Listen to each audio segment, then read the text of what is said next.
Alors, bienvenue à la 11e édition du Festival L'Industrie du Rêve et ses rencontres professionnelles. Tout d'abord, je tiens à remercier le Forum des Images et sa directrice Laurence Herzberg de nous accueillir toute la journée dans ce lieu qui est dédié au cinéma et à l'audiovisuel. Voilà.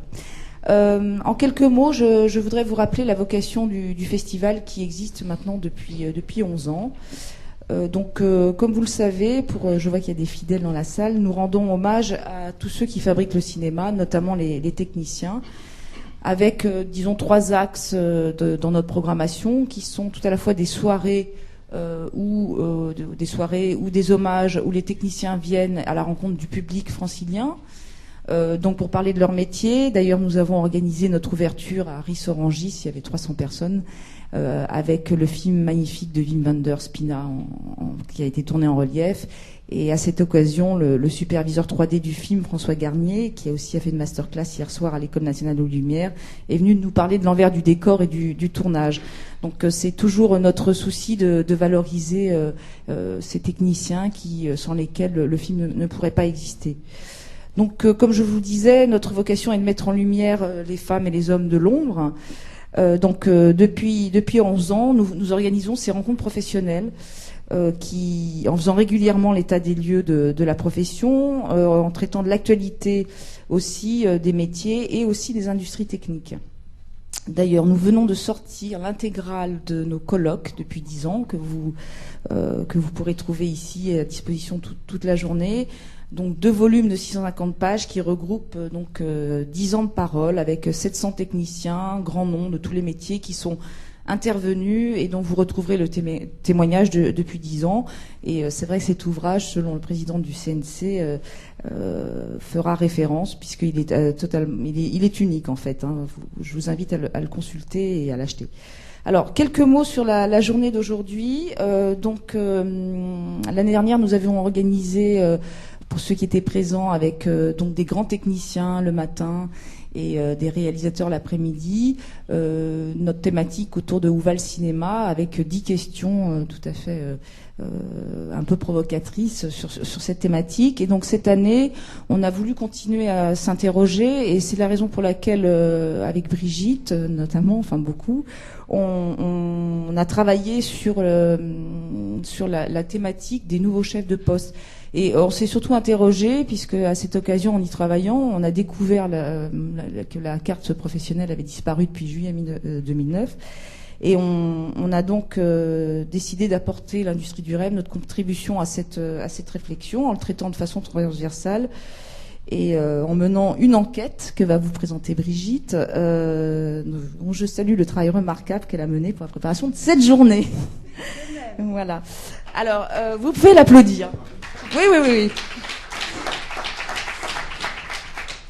Alors, avant de commencer ce débat qui va je suis sûre, se révéler passionnant, je souhaite donc remercier au nom du président du Festival L'Industrie du Rêve, Stéphane Pelé, les fondateurs, Michel Gast, qui est dans la salle, Emmanuel Schumlerger, donc l'ensemble de nos partenaires, le CNC, la région Île-de-France, qui nous soutient depuis notre création, les départements les départements du Val-de-Marne, de l'Essonne et la Seine-Saint-Denis, le pôle audiovisuel du Nord parisien, ainsi que nos partenaires, l'Éclair, dont votre représentant est ici, toujours fidèle, Transpamédia, Volphonie et Écran Total, qui est notre partenaire maintenant depuis 2 ans.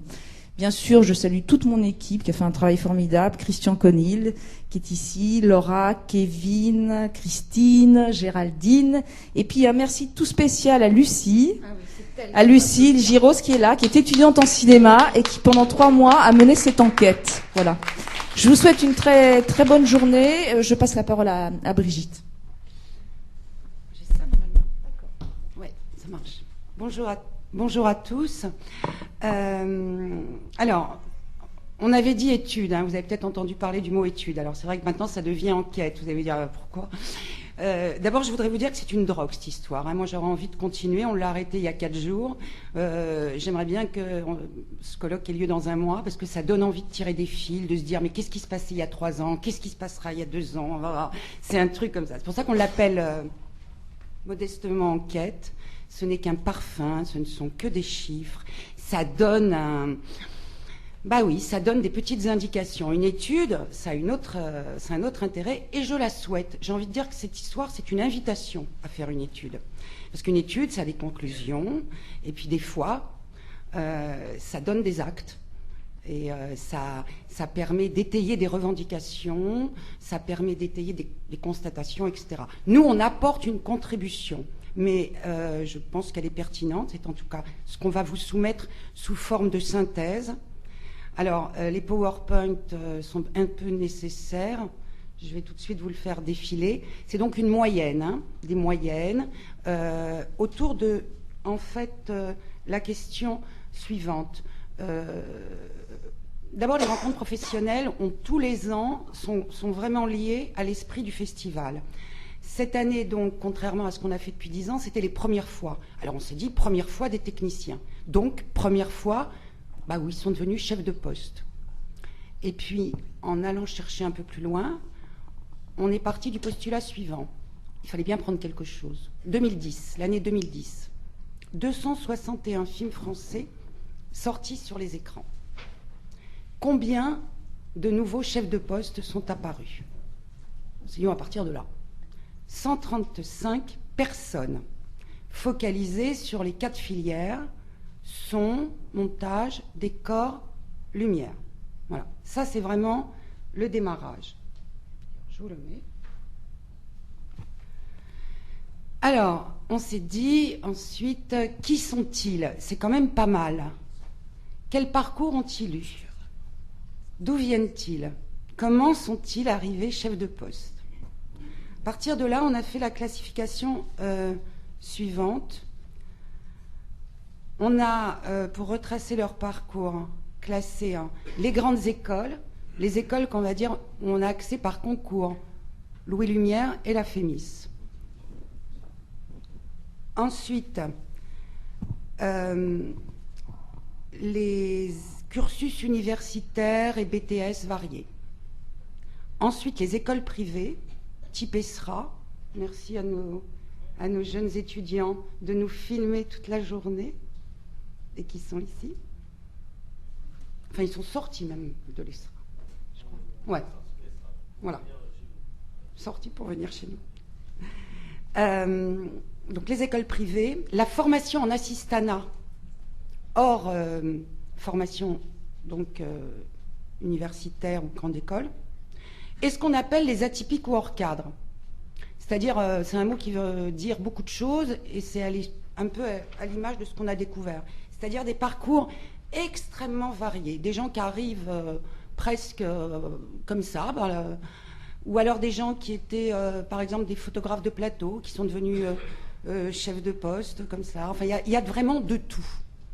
À partir de là, grâce à Lucie, on a été les chercher, mais vraiment, comme dirait l'autre, avec les dents. Alors, on a eu des mails, on a eu des coups de fil, etc., pour avoir, mais vraiment, les chiffres qu'on va vous donner, c'est vraiment très, très précis. Mais on n'a pas réussi à avoir le parcours de 135 personnes, on a réussi à en avoir 94. Voilà. 94 personnes. Pour répondre à la question, donc tout ça, ça a été pour répondre aux questions qui vont être un petit peu le fil conducteur de cette journée, qui nous intéresse évidemment tous, quand on s'intéresse au cinéma et au métier du cinéma. Comment s'exerce aujourd'hui la transmission du savoir? On sait que c'est un métier de toute façon, de tout temps, quelles que soient les pédagogies dans les écoles, qui s'apprend sur les terrains et en particulier par l'expérience de ses pairs. Comment ça se passe aujourd'hui?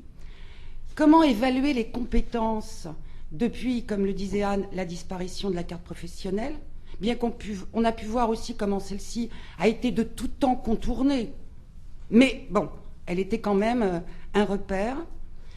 Ensuite, la généralisation donc, de l'outil numérique influence-t-il une nouvelle organisation du travail? Peut-être aussi donner l'illusion, je dis bien l'illusion, qu'on peut se professionnaliser à la maison. Où en est la collaboration avec les autres chefs de poste sur le tournage? Là, on arrive plutôt, à mon avis, à quelque chose qui dépasse l'industrie du rêve. C'est à l'heure où il y a on constate tous dans tous les secteurs une grande dérégulation du travail Et le cassage aussi de tout ce qui peut être un petit peu outil collectif, il est clair que l'industrie du rêve et ses métiers sont obligatoirement touchés et concernés. À cela se rajoute peut-être l'arrivée des nouveaux supports de diffusion et de fabrication. C'est toute la journée autour de ces questions que grâce à nos intervenants, on pourra au mieux répondre, en tous les cas confronter des points de vue. Et ensuite, et pour finir, quelle formation? Est-ce que les formations sont adaptées à la réalité de ce marché du travail et de cette nouvelle organisation? Voilà. Alors, ça va être assez court, vous inquiétez pas, mais c'est beaucoup de chiffres qui résonneront, je pense, d'une manière différente pour chacun d'entre vous. On y va. Donc, je répète, donc, vous l'avez vu, donc 94 personnes concernées. Commençons par l'image. 25 chefs de poste ont été identifiés, on a réussi à en contacter 19. 21% sortent de grandes écoles, Fémis ou Lumière, 21% sortent de formation universitaire et BTS, 0% sortent d'autres écoles, 5,5% sortent de formation en assistanat, 58% ont eu un parcours atypique ou hors cadre. Alors, on précise qu'on a remarqué, en 2010, 2/3 de documentaires où le réalisateur est aussi technicien.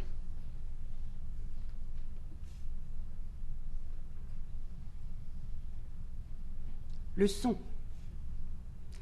37 chefs de poste, 23 contactés, 39,1% sortent Fémis ou Lumière, 17,3% sortent de formation universitaire et BTS, 17,3% sortent d'autres écoles, 4,3% sortent de formation d'assistanat, 21,7% ont eu un parcours atypique ou hors cadre.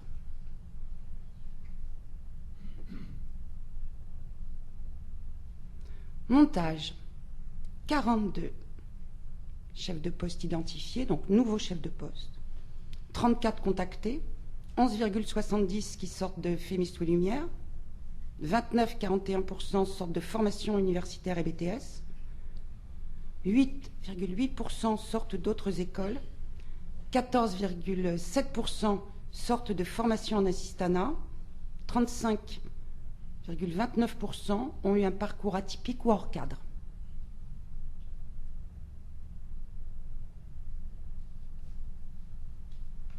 Décor.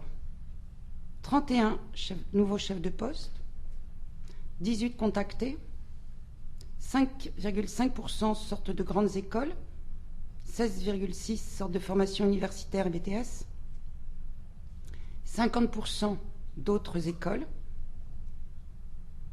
27,7% sortent de formation en assistanat, 0% en atypique.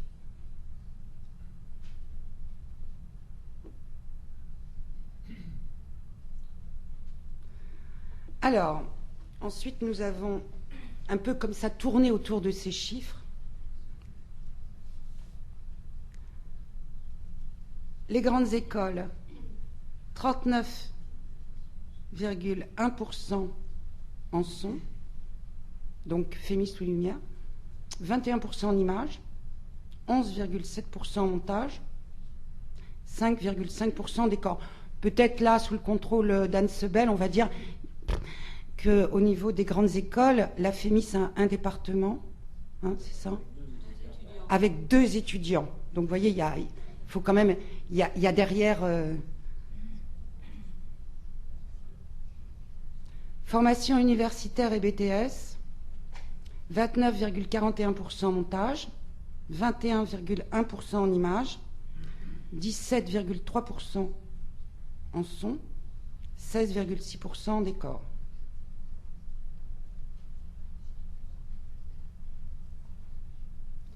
Autres écoles, c'est là où le décor revient en force, 50% en décor, 17% en son, 8,8% en montage, et 0% en images.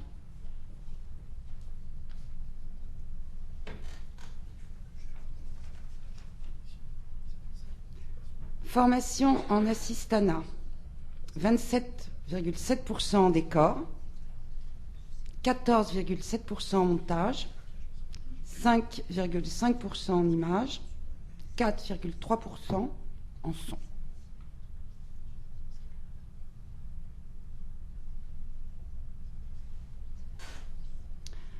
Formation atypique ou hors cadre, les fameux, qui se retrouvent 58% en images, 35,29% en montage, 21,7% en son, 0% en décor.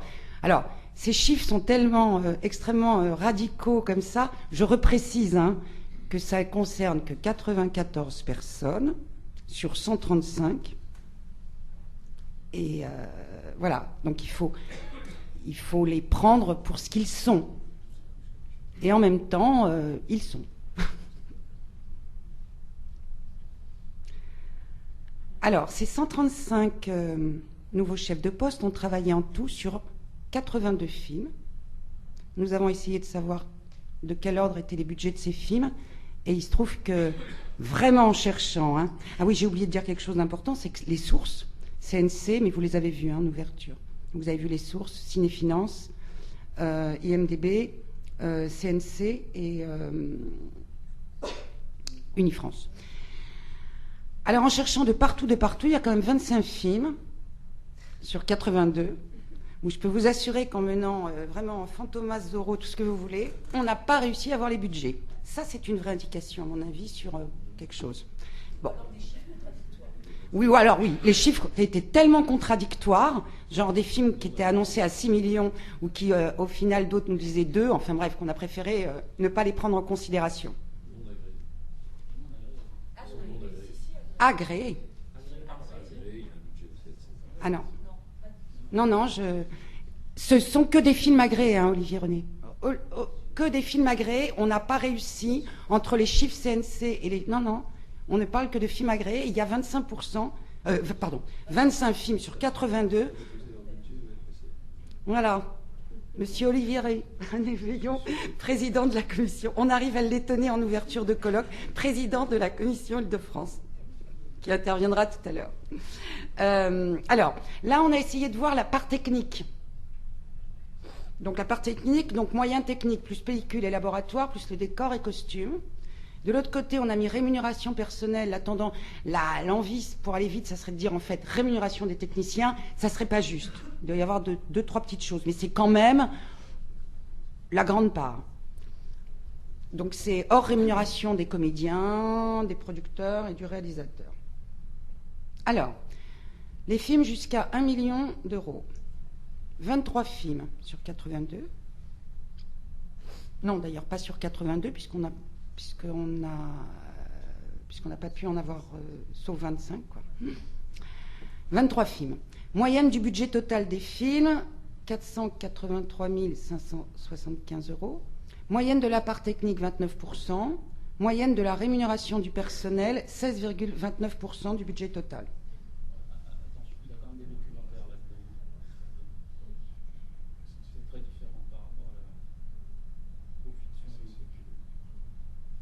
J'aimerais bien qu'on donne un micro à Yves-Marie Omnes qui va intervenir dans quelques minutes, mais c'est très bien, on commence tout de suite. Je disais juste, il y a des documentaires là-dedans. Et donc Oui. le budget entre les fictions et les documentaires peut avoir des grandes différences quand même. Ça peut pas être une indication, la moyenne globale de tout ça peut pas être une indication extrêmement fiable. Voilà, faut détailler documentaire et fiction.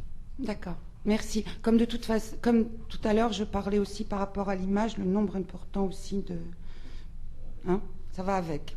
C'est vrai qu'il y a beaucoup de documentaires qui accueillent des nouveaux chefs de poste, quand même, globalement, on a vu.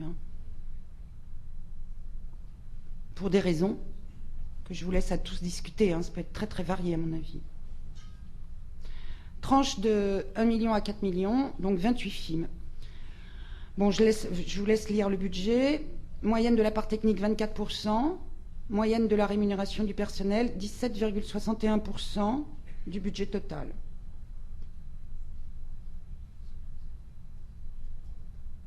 4 millions à 7 millions, 3 films. 21% du budget total. Ce qui est bien, c'est que la rémunération du personnel, on est tranquille, elle bouge pas. 16,36%, elle a même tendance à descendre, plus le film est cher. Tranche de 7 millions à 10 millions, 3 films. Moyenne de la part technique, 22%. Moyenne de la rémunération du personnel, 16,37% du budget total.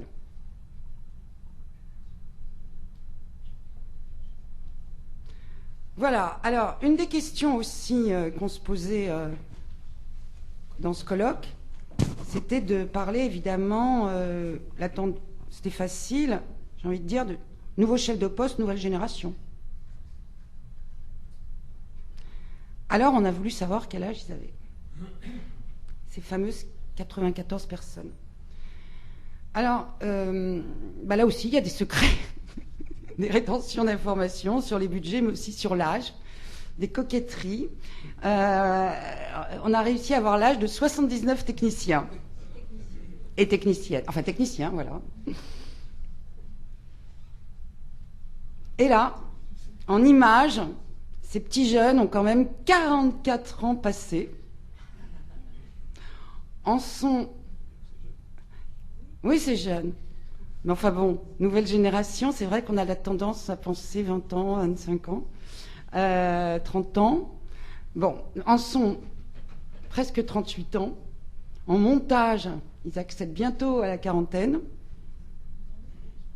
En déco, c'est des petits jeunes, hein, ils ont à peine 37 ans. Bref, on a une moyenne d'âge de 40 ans, je vous avoue que ça nous a hyper étonnés.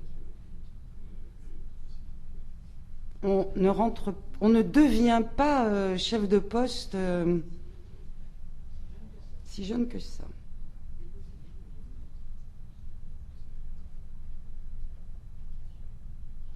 Voilà, donc on a une personne de 20 à 25 ans, 29 personnes entre 25 et 35 ans, 37 personnes entre 35 et 45 ans, et plus de 45 ans, 12 personnes. Voilà. Notre petite synthèse est terminée. Et maintenant, on va passer au réel quand même, parce que tout ça, ça relève d'abord de vraies expériences, de vraies histoires. Sans le verbe, sans l'échange, sans l'expérience, d'abord ce métier, ça n'existerait pas, certainement pas avec des moyennes et des statistiques. Je rappelle que cette présentation n'est qu'une contribution. Maintenant, le colloque peut vraiment commencer. Je voudrais remercier ici les gens qui, depuis près d'un an, sont à notre écoute, nous disent attention à ça, non, il ne faut surtout pas faire ça. Bref, on est vraiment extrêmement heureux de les avoir aujourd'hui, en particulier pour ouvrir cette journée. Ce sont les associations professionnelles qui, tout au long de l'année, se coltinent ces problèmes dans des vrais désarrois, une vraie énergie. Ces associations professionnelles regroupent pour certains des jeunes chefs de poste aussi. On est vraiment loin d'un conflit de génération. On est plutôt sur une profession concernée par des problématiques communes. Car je m'adresse aux plus jeunes dans la salle, quelle que soit notre envie de rentrer dans le cinéma, quelle que soit notre expérience passée, il y a une chose qui est assez sûre, et depuis 10 ans que ce colloque existe, on en a toujours la preuve, on a tous envie et besoin d'apprendre de ses pairs, et on a tous envie de transmettre. Cette journée est dédiée à vous, parce que maintenant on est tous dans le même bateau. Je voudrais demander à Alex Masson de me rejoindre. C'est lui qui va être le modérateur, le facilitateur de parole auprès de nos intervenants et auprès de vous. Alex est journaliste en particulier dans plein d'endroits, mais pour aller vite, Première et Nova. Il est aussi sélectionneur de la Semaine de la Critique et de Saint-Sébastien.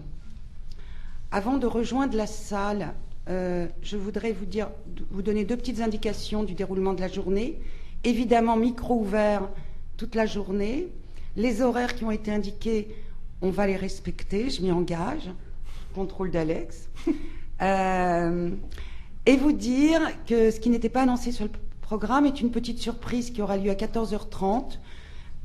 Christine Masson, qui n'a rien à voir avec Alex moi. Masson. Ce n'est pas du copinage. Ce n'est absolument pas du copinage, c'est ce qu'on appelle une coïncidence. Christine Masson, ancienne journaliste, Canal+, etc. Et toutes les semaines sur France Inter, dans l'émission On aura tout vu, aime beaucoup les techniciens.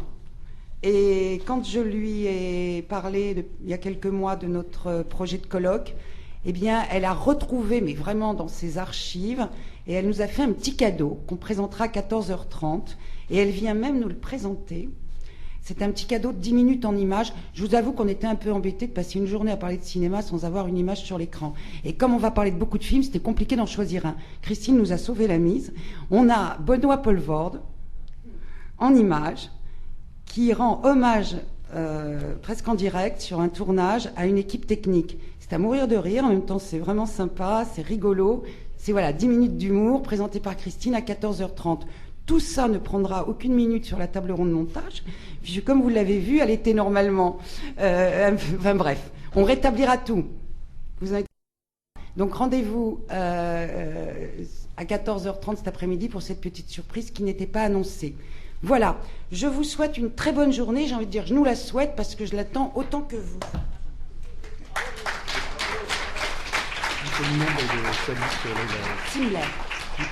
Simbler. Ok. Bien. On va éviter de perdre du temps puisqu'il nous reste à peu près une petite heure et demie, sachant qu'il y aura une intervention possible de la salle au bout d'une heure et quart de débat. Je vais inviter à me rejoindre Axel Malavieille, qui est une monteuse, qui représentera doublement l'association Les Monteurs Associés, puisqu'elle en est la présidente.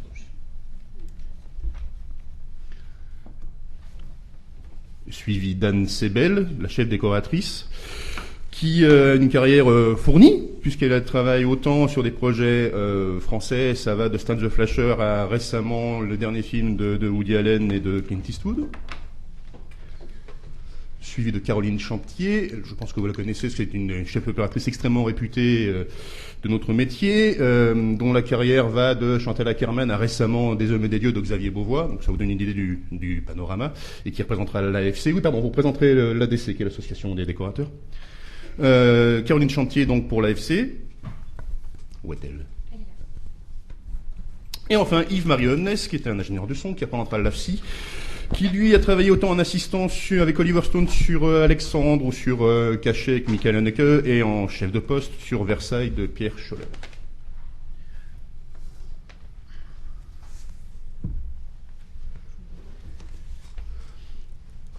Histoire d'entrer dans le vif du sujet, maintenant que vous avez pris connaissance de ces chiffres-là, moi j'aimerais savoir, les uns les autres, si ça vous paraît correspondre à la réalité de ce que vous vivez dans votre métier.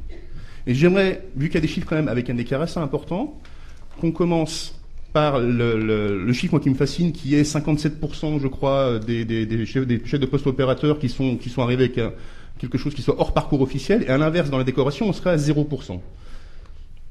Avec toute la prudence qui a été demandée de prendre sur ces chiffres-là, je pense que vous allez pouvoir la confirmer ou l'infirmer. J'aimerais bien que vous deux, vous m'expliquiez un peu si effectivement ça vous paraît être la réalité des choses ou pas. Bon, la réalité, c'est une... vous savez bien que c'est une illusion. Mais évidemment, maintenant qu'il y a des téléphones portables qui filment et toutes sortes de caméras, et que le geste de filmer est, je dirais, totalement... On pourrait se poser la question à l'envers, mais que le geste, pas à partir de l'outil, mais que le geste de filmer est désacralisé, évidemment, ça ne m'étonne pas du tout. Je trouve que ça reflète quelque chose de ce qu'aujourd'hui communément on pense qu'est le geste de filmer. Alors qu'il est effectivement beaucoup, beaucoup plus complexe que ça, parce qu'il fait appel à des collaborations, à un rapport aux autres, qui est le cinéma et qui fait le cinéma. Voilà. Et pour les décorateurs, ce qui me plaît dans cette idée c'est qu'il y a encore un compagnonnage, à mon avis, très fort du côté de la construction, oui, de ce qu'on appelle la décoration. Ça, c'est assez intéressant. Et la question du compagnonnage est une immense question pour nous tous. Donc Anne, est-ce que paradoxalement, ça irait mieux dans le milieu de décoration que dans les autres corporations? J'ai l'impression qu'on est les mieux lotis. Le chiffre de 0%, ça m'étonne un tout petit peu parce que je vois quand même des gens qui viennent un petit peu de nulle part. Et dans les CV que je reçois, il y a souvent des gens qui viennent soit de la réalisation, soit de choses où ils ont fait 2-3 trucs de bricolage et ils veulent faire de la déco. Donc je pense que dans ceux qui n'ont pas répondu, il y a quand même des gens qui viennent un peu de nulle part. Mais sinon, ça me paraît assez juste. D'autant qu'à la déco, c'est vrai qu'il faut quand même avoir un certain bagage technique, une boîte à outils, et c'est l'apprentissage qui fait qu'on l'a, et on peut rester assistant pendant des années. C'est ce auquel je crois, parce que, comme le disait Caroline, c'est vraiment du compagnonnage, et à tous les postes de la déco, depuis le stagiaire jusqu'à le chef déco, quoi. C'est vraiment... si on le fait pas, je crois que ça pose des problèmes sur un film. Pour ma part, je crois vraiment à la transmission et du savoir, et sans ça, je crois que c'est assez difficile à la déco. Axel et Yves-Marie, par rapport à vos propres corporations. Moi, je voudrais juste, je m'étonne un peu que la formation en assistanat ait été opposée, entre guillemets, aux formations scolaires, alors que finalement, même quand on sort d'une formation scolaire, on devrait en passer par l'assistanat. C'est une source de formation absolument formidable. Et les chiffres ont l'air de vouloir dire que quand on sort d'une grande école, on n'a pas forcément été assistant. Ce qui me paraît assez bizarre. Alors, je ne sais pas ce que représentent réellement ces chiffres. Ouais, je veux bien, ouais. Tiens. En fait, ça va exactement dans le sens que vous dites, c'est-à-dire que ils ont fait des écoles. Quand on parle de formation en assistanat, c'est direct, c'est-à-dire hors école. Évidemment que ceux qui ont fait des écoles, ils ont fait de l'assistanat ou pas, et on peut le voir dans les parcours. Pourquoi on a mis à part formation en assistanat? C'est parce qu'ils se sont formés par l'assistanat, entre guillemets, sans passer par le parcours d'école. D'accord. En commençant comme stagiaire sur le tas, quoi. C'est ça que vous voulez dire? Moi, je vais aussi parler de ça, puisque je voulais aussi, dans les chiffres, on avait l'impression qu'il y avait 15% des gens qui étaient formés en assistanat. Donc moi, j'avais aussi travaillé les chiffres d'une autre manière, en voyant ceux qui ont fait école et assistanat, etc. Moi, j'arrive plutôt à 50% des gens qui ont fait de l'assistanat, enfin même plus de 50% des gens qui ont fait de l'assistanat. Et effectivement, ça rejoint... voilà ce que disons, c'est indispensable d'avoir les deux. Bon, enfin, pour avoir quelque chose de complet, on arrive à 50% et pas à 15%. Voilà, mais c'est pour ça qu'on a parlé de formation. Voilà, de formation initiale. Initiale, pratiquement. On se forme en assistanat, pratiquement sans théorie. Sans être passé par des cours avant et par une école. Voilà. Mais voilà, il y a beaucoup de gens qui ont fait les deux, ce qui fait qu'on arrive à un chiffre beaucoup plus important. Maintenant, je me souviens qu'on a parlé il n'y a pas longtemps aux monteurs associés de formation quelque chose, et on s'était demandé à un petit groupe d'une trentaine ou moins, mais qui a été formé sur le tas. Et on avait été plus de la moitié comme ça à lever le doigt. Et j'aime bien l'expression sur le tas. Bon, c'est pas extrêmement élégant, mais un tas, je crois que ça nous a fait plaisir de lever le doigt et de dire, on était en tas, on était ensemble, c'était chaleureux. Et ça revient, et je dis ça parce que ça rejoint ce que disait Caroline Champetier tout à l'heure, que c'est un métier où on apprend surtout à collaborer, à travailler ensemble et à être une altérité, enfin, toutes ces choses-là qu'on n'apprend pas tout seul. Donc cette notion de sur le tas qui nous a fait plaisir il y a quelques mois, elle recoupait ce truc-là qu'on apprend aussi ensemble. C'est avant tout un métier de collaboration. Et, pour moi, il est beaucoup moins étrange de ne pas avoir fait d'école et de s'être formé pendant des années comme assistant que de sortir d'une école et d'attaquer comme chef de poste. Voilà. Ça, pour moi, c'est vraiment le truc le plus important pour moi. Non, je vous prie. Je crois qu'à la déco, moi, personnellement, je pense qu'on ne peut pas passer d'une école à chef déco d'un seul coup. Il y a tout un apprentissage. C'est que, mon expérience personnelle, je suis architecte, je ne suis pas passée directement d'architecte à chef déco. J'ai passé plus d'une vingtaine d'années à me former auprès des décorateurs confirmés, et c'est indispensable à mon avis. Donc tout ça, ça pose quand même la question de l'expérience, de la manière dont on acquiert une expérience. Est-ce que vous avez l'impression qu'aujourd'hui, votre expérience, vous travaillez quand même tous depuis quelques années, est pas menacée, mais moins valorisée qu'elle l'était, par exemple, quand vous êtes entré dans ce métier? Moi, juste avant, il y a un chiffre qui n'est pas passé sous silence, parce que je ne pense pas du tout que Brigitte tienne à le passer sous silence, mais qui pour moi, quand j'ai suivi le travail d'Anne et Brigitte, m'a passionnée, c'est que sur ces 200 nouveaux chefs de poste, 261 films, d'accord, 200 nouveaux chefs de poste, 131 nouveaux chefs de poste techniciens, 135, d'accord, 64 nouveaux directeurs de production, d'accord. Moi, c'est, je dirais, le seul chiffre que je trouve absolument renversant, sur lequel je trouve, là, il y a quelque chose, il y a une alerte, il y a quelque chose à dire, dans le sens, et je reviens à cette idée qu'en fait, le travail sur un film, c'est un travail, c'est une pyramide qui est organisée à partir du désir de personnes, un réalisateur, un producteur, et qui se construit comme ça, pierre par pierre, dans lequel le directeur de production a un rôle essentiel. C'est lui qui nous met ensemble, c'est lui qui, avec nous, choisit des outils. En tout cas, c'est ce qui se passait il y a encore quelques années. Et le fait que ce soit ces gens-là qui soient, d'une certaine manière, les plus nouveaux, les plus différents et les plus nombreux, pose la question de la cohésion de nos équipes. Voilà. Donc, c'est étonnant que ça, on n'en ait pas parlé. Et surtout, c'est étonnant que, par exemple, cette salle qui, j'ai compté assez rapidement, comporte 50 personnes, ce qui n'est pas beaucoup, vu ce qu'on a à transmettre aujourd'hui, enfin, au cours de la journée. Eh bien, vous pouvez vous dire qu'il y a 64 nouveaux directeurs de production cette année en France. Alors, je vais rebondir là-dessus par rapport à un détail qui, moi, m'a surpris dans la conception de cette enquête, qui est la difficulté à avoir eu des informations, finalement, qui, quelque part, est liée au point névralgique de la production. D'après vous, qu'est-ce qui fait qu'il y a, peut-être pas une omerta, mais qu'il y a cette opacité sur les informations? Je pense qu'il y a quantité de productions qui sont en dehors des clous et qui ne veulent pas le dire. C'est assez simple. Ou qui n'assument pas de faire un long métrage au SMIC, ça existe, mais vous n'allez pas trouver beaucoup de productions qui vont vous le dire. Ce qui amène donc sur la question, qui est un truc que généralement beaucoup de gens, enfin ceux qui s'intéressent mais le connaissent, qui est le fait de la différence entre un budget officiel et un budget concret. On sait très bien que la majorité des techniciens aujourd'hui sont souvent employés sur des postes à des taux en dessous des salaires de base. Oui. Qu'est-ce qui a amené ça?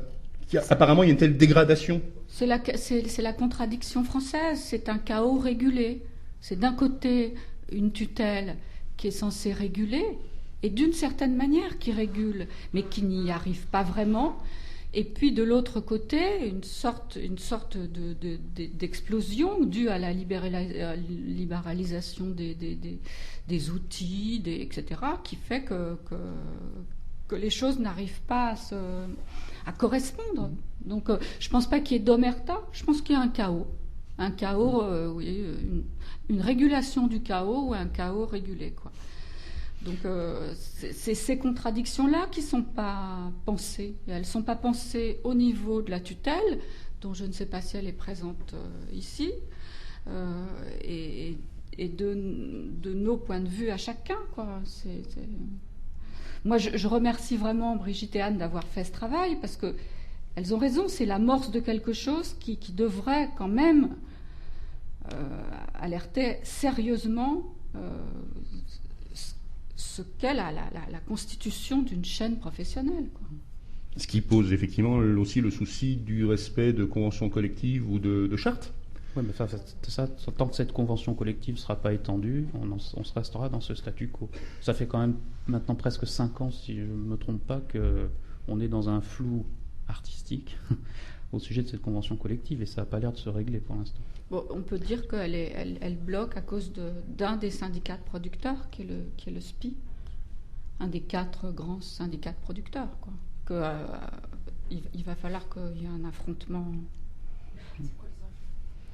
Pardon ? Quels sont les enjeux ? Les enjeux, c'est d'avoir une convention collective, donc reconnue. Ah, pardon, alors. Le blocage, je ne sais pas. Le blocage, c'est les niveaux de salaire. C'est les niveaux de salaire sur les films en dessous de 3 ou 4 millions d'euros.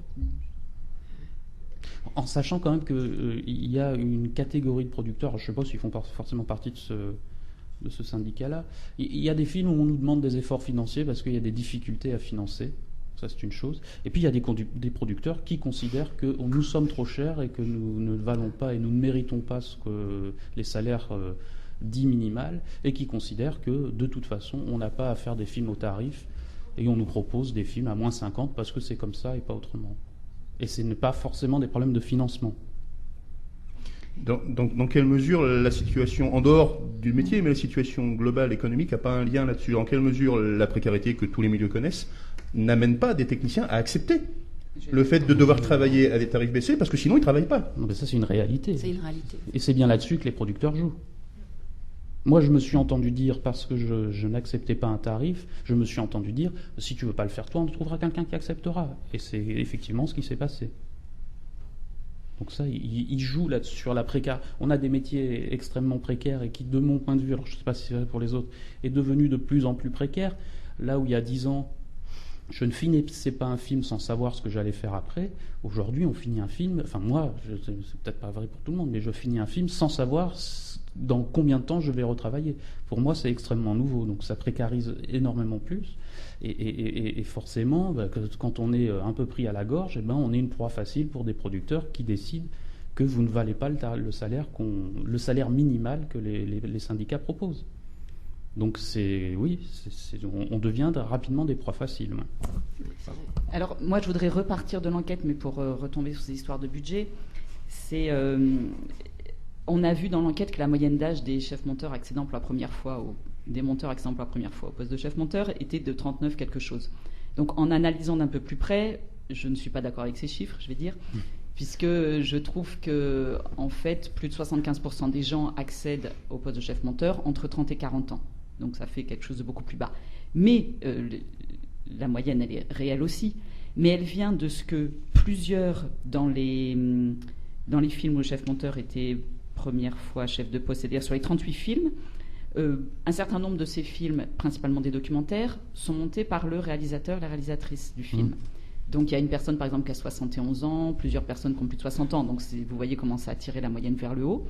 Mais ces cas ne sont pas des gens, et là on l'a vu, certains dans l'enquête ont répondu de façon très détaillée. Quelqu'un a dit « j'ai monté parce que c'était mon film et que je voulais garder pour moi », ou bien « j'ai monté parce que j'avais pas de budget et que je voulais pas donner à quelqu'un d'autre ».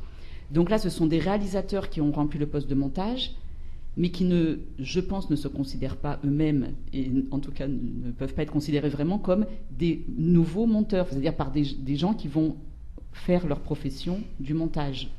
Ce sont des gens qui sont trouvés de façon occasionnelle ou ponctuelle monteurs. Ce qui fait que voilà, les chiffres-là, qui sont juste mécaniquement, mathématiquement même, ne sont pas tout à fait justes dans l'idée. Et pourquoi donc les réalisateurs font du montage? Parce qu'ils n'ont pas d'argent pour payer le montage, par exemple. Enfin, parce que la production, je ne dis pas, c'est pas eux forcément, hein. La production ne le permet pas. Donc on rejoint ces histoires de budget, c'est-à-dire que plein de gens fassent du montage, c'est formidable. Enfin, il n'y a pas d'a priori contre cela. En revanche, pour quelles raisons ces nouveaux chefs de poste ont-ils occupé ce poste-là? Quand c'est pour des raisons financières, on peut considérer que c'est une mauvaise raison. De la même manière, la personne qui avait 25 ans, c'est-à-dire la plus jeune nouvelle technicienne, c'est effectivement une personne qui était au montage. Dans la mesure où montage, il y a souvent plusieurs noms, ce qui se retrouve rarement sur les autres postes.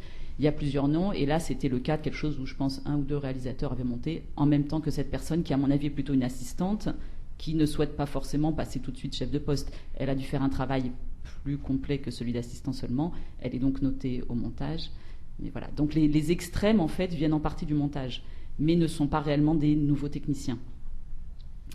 Et si la convention collective était étendue et existait, c'est-à-dire que si l'on payait forcément un chef monteur au tarif minimum syndical au moins négocié chaque année, on peut penser que toute une partie de ces nouveaux techniciens qui ne sont là que pour des raisons financières ne seraient pas. C'est en ça que ça rejoint cette discussion-là. Donc c'est important, effectivement, enfin, cette nouvelle convention collective, mais ça ne recoupe pas toute la discussion. Et à ce niveau-là, j'aimerais bien qu'Anne intervienne, puisque vous avez une expérience qui est aussi américaine. où là c'est un modèle totalement différent, où il y a un poids des syndicats qui est différent, il y a un poids des conventions qui est différent. En ayant travaillé sur les deux, quel comparatif, sur les deux modèles, quel comparatif vous feriez ? Au niveau des équipes, vous voulez dire ? Au niveau des équipes, au niveau des salaires, au niveau du mode de travail en soi. Moi, sur les équipes anglo-saxonnes avec lesquelles j'ai travaillé, il ne s'est jamais posé la question de nous payer en dessous du minimum syndical. Jamais j'ai eu ça. Et j'ai plusieurs amis dans des guildes anglaises et ils ont un système assez sérieux comme notre carte professionnelle, en fait. Ils ont toujours gardé cette chose-là qui fait je n'ai pas eu cette expérience de film où j'ai dû baisser mon tarif, à part peut-être sur un long métrage en Inde où les tarifs en Inde sont tellement bas qu'ils m'ont demandé de faire un petit effort de ce côté-là. Mais moi, ce qui m'inquiète en France, et ce que j'ai découvert à l'ADC l'autre jour, on a un de nos collègues décorateurs qui nous a dit... j'ai fait un film où toute l'équipe déco et toute l'équipe du film était payée 500 € par semaine, du stagiaire au chef déco, tous les comédiens, le réalisateur. Et il était tout naïf et tout content de nous dire ça. Et là, moi, ça m'a profondément choquée. D'une part parce que c'est quand même un peu incroyable, mais ensuite parce que au niveau du département de la déco, il avait le stagiaire payé 500 € et lui-même payé 500 €. Donc on se demande après à quoi sert notre expérience et ça tire toute la profession vers le bas. Ça m'a profondément choquée et voilà, ça c'est sans doute lié au producteur bien évidemment qui en profite et quand on lui a demandé mais pourquoi il a fait, parce que sinon quelqu'un d'autre l'aurait fait et puis il avait besoin de travailler. Ce qu'on peut comprendre, mais c'est quand même grave par rapport à la qualité de nos équipes de techniciens. Je rebondis sur ce que vous disiez, Axel, par rapport tout à l'heure à l'âge. Quand l'étude a été présentée tout à l'heure, il y a eu une espèce de blocage ou de tiquage sur le fait qu'on arrive dans cette profession à un âge finalement relativement entre guillemets élevé. Mais quelque part, est-ce que c'est pas normal ? Est-ce qu'il ne faut pas le temps d'acquérir un savoir-faire et à partir de là, l'âge qui est indiqué ici, finalement, il est peut-être tout à fait entre guillemets sain parce qu'il faut bien le temps pour acquérir une expérience. Absolument. Moi, dans les chiffres que j'ai là, il y a plus de 2/3 des personnes qui occupent leur premier poste de chef-monteur entre 30 et 40 ans, ce qui est, il me semble, absolument normal si on considère qu'il faut 10 ans d'expérience, puis aussi de relations, de réseau, etc., entre 10 et 15 ans d'expérience pour passer, enfin au moins pour passer en étant, à mon avis, sereine au poste de chef-monteur. Et que suivant la durée des formations qu'on a fait, l'âge auquel on a commencé, moi j'ai monté mon premier long-métrage à 30 ans et j'ai commencé à 20 ans, j'ai fait juste une petite école technique avant, et quand on a fait parfois un BTS puis la FEMIS ou la fac, etc., et qu'on rentre à 28 ans et qu'on fait au moins 10 ans, et ça fait 38 pour eux. Donc pour moi c'est un chiffre qui me semble pas très différent de ce qu'il a pu être avant, en tout cas de ce que me racontaient quand j'étais stagiaire ou assistante les chefs monteuses d'avant avec qui j'ai travaillé. Entre 30 et 40 ans, c'est peut-être un peu tiré vers le haut, c'était peut-être entre 28 et 35 de leur temps, on va dire les années 60-70. Mais sinon, ça me semble, ça pousse un tout petit peu, comme les études sont plus longues pour tout le monde, etc., comme la généralité sociologique en France. Mais ça ne me semble pas une grosse différence pour l'âge. Après, on pourra parler des tas d'autres choses qui ont beaucoup changé, mais en tout cas, l'âge d'accession à cette responsabilité me semble à la fois correct, respectable, responsable et dans une logique d'évolution. Je crois que c'est 35-40 ans, ça paraît être un âge totalement raisonnable pour avoir fait suffisamment de tournage en assistant, quel que soit le métier, de tournage ou de post-production, et pour avoir la maturité suffisante pour assumer ce rôle avec les responsabilités qui vont avec.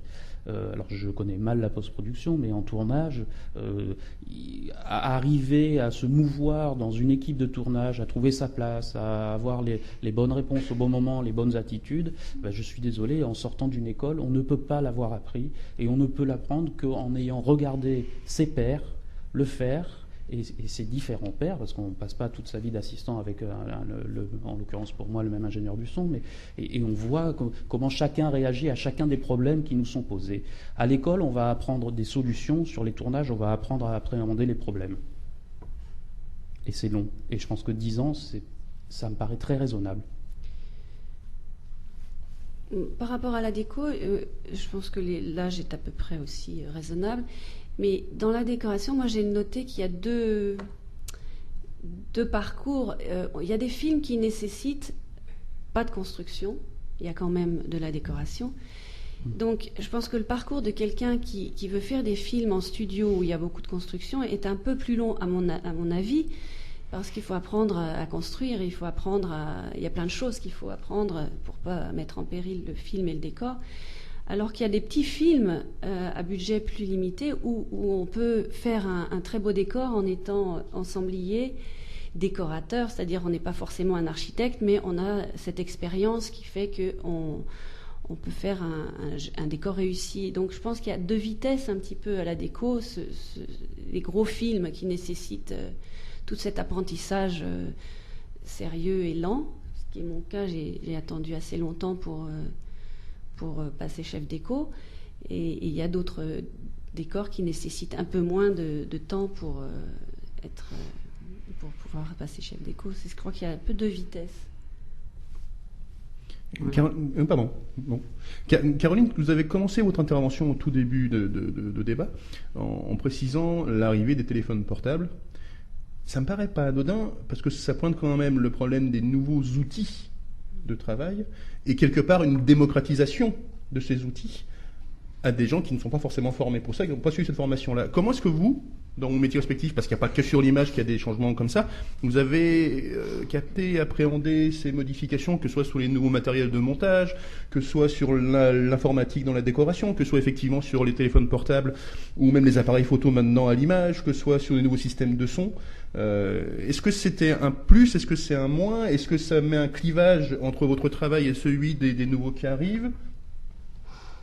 Il y a une chose qui est quand même confuse là, ou qu'on n'éclaircit pas les uns et les autres, c'est quel métier faisons-nous exactement? Moi, en ce qui me concerne, j'ai l'impression que mon métier, c'est collaborer avec des metteurs en scène. Et c'est ce qui m'intéresse le plus. Voilà. Donc après, il y a des gestes techniques, je fais de l'image, je fais de la lumière, mais cette chose qui est assez indéfinissable et qui en même temps, je pense, la part la plus importante de mon travail, c'est d'être à l'écoute d'un metteur en scène, de comprendre son geste, de comprendre le trajet d'un film, de le comprendre intellectuellement, humainement, financièrement, parce que je disais tout à l'heure qu'on va avoir une certaine somme pour le faire, que ces sommes-là, malgré tout, même s'il n'y a jamais assez pour faire un film, c'est considérable par rapport à certaines personnes dans cette société, à certains endroits du monde.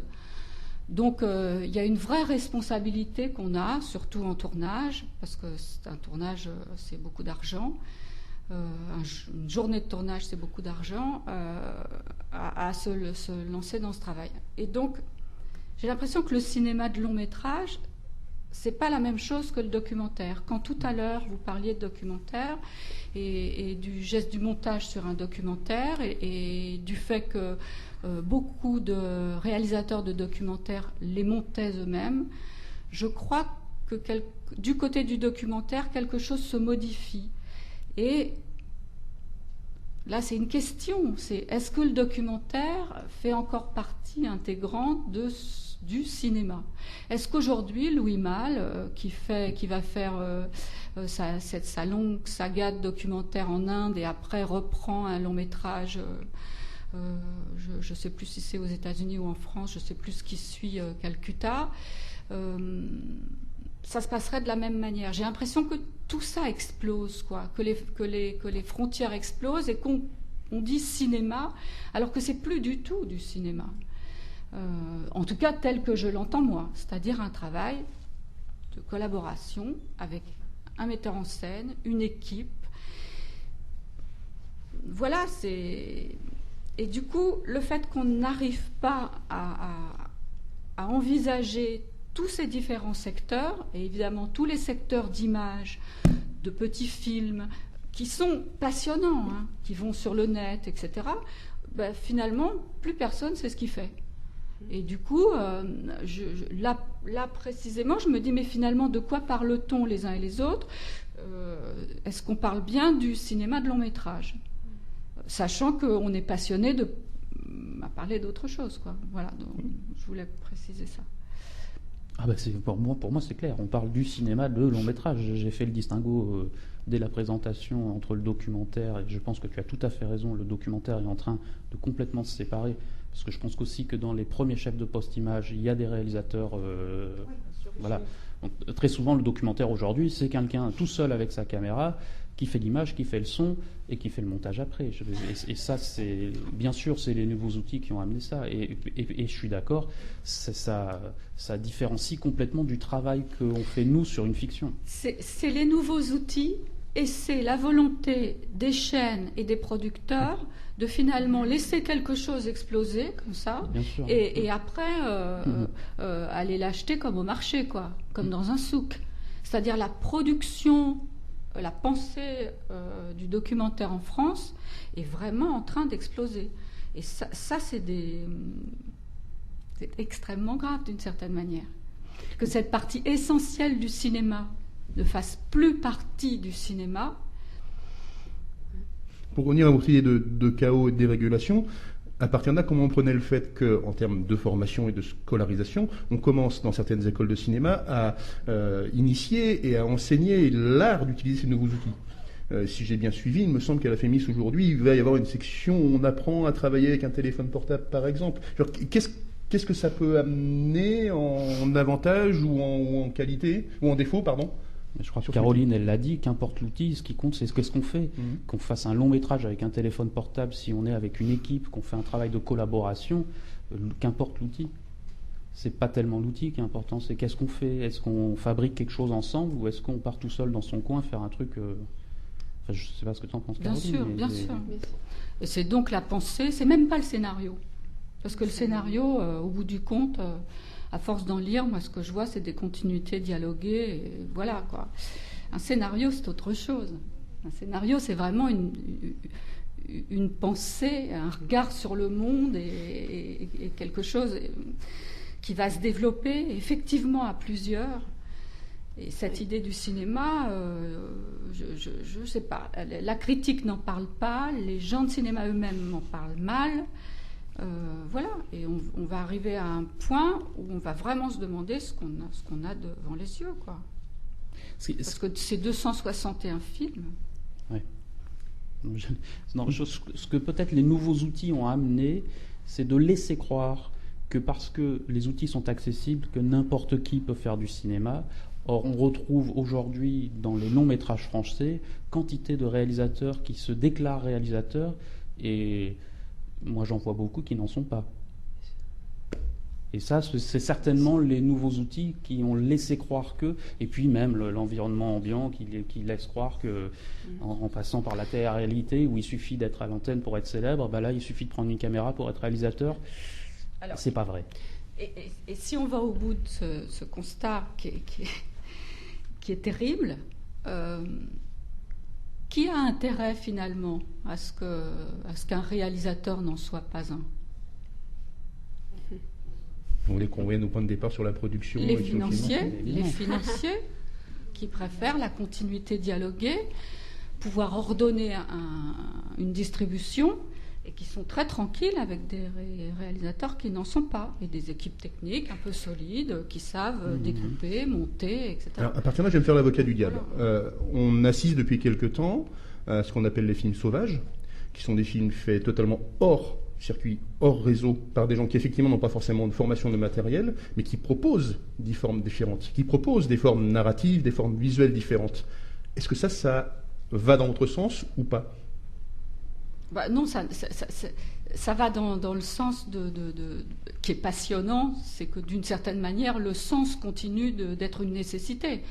Mais ça ne va pas effectivement dans le sens que moi je me suis proposé et qui est d'accompagner des metteurs en scène, je dirais de façon récurrente le long d'une carrière, qui est la mienne, la leur, quoi.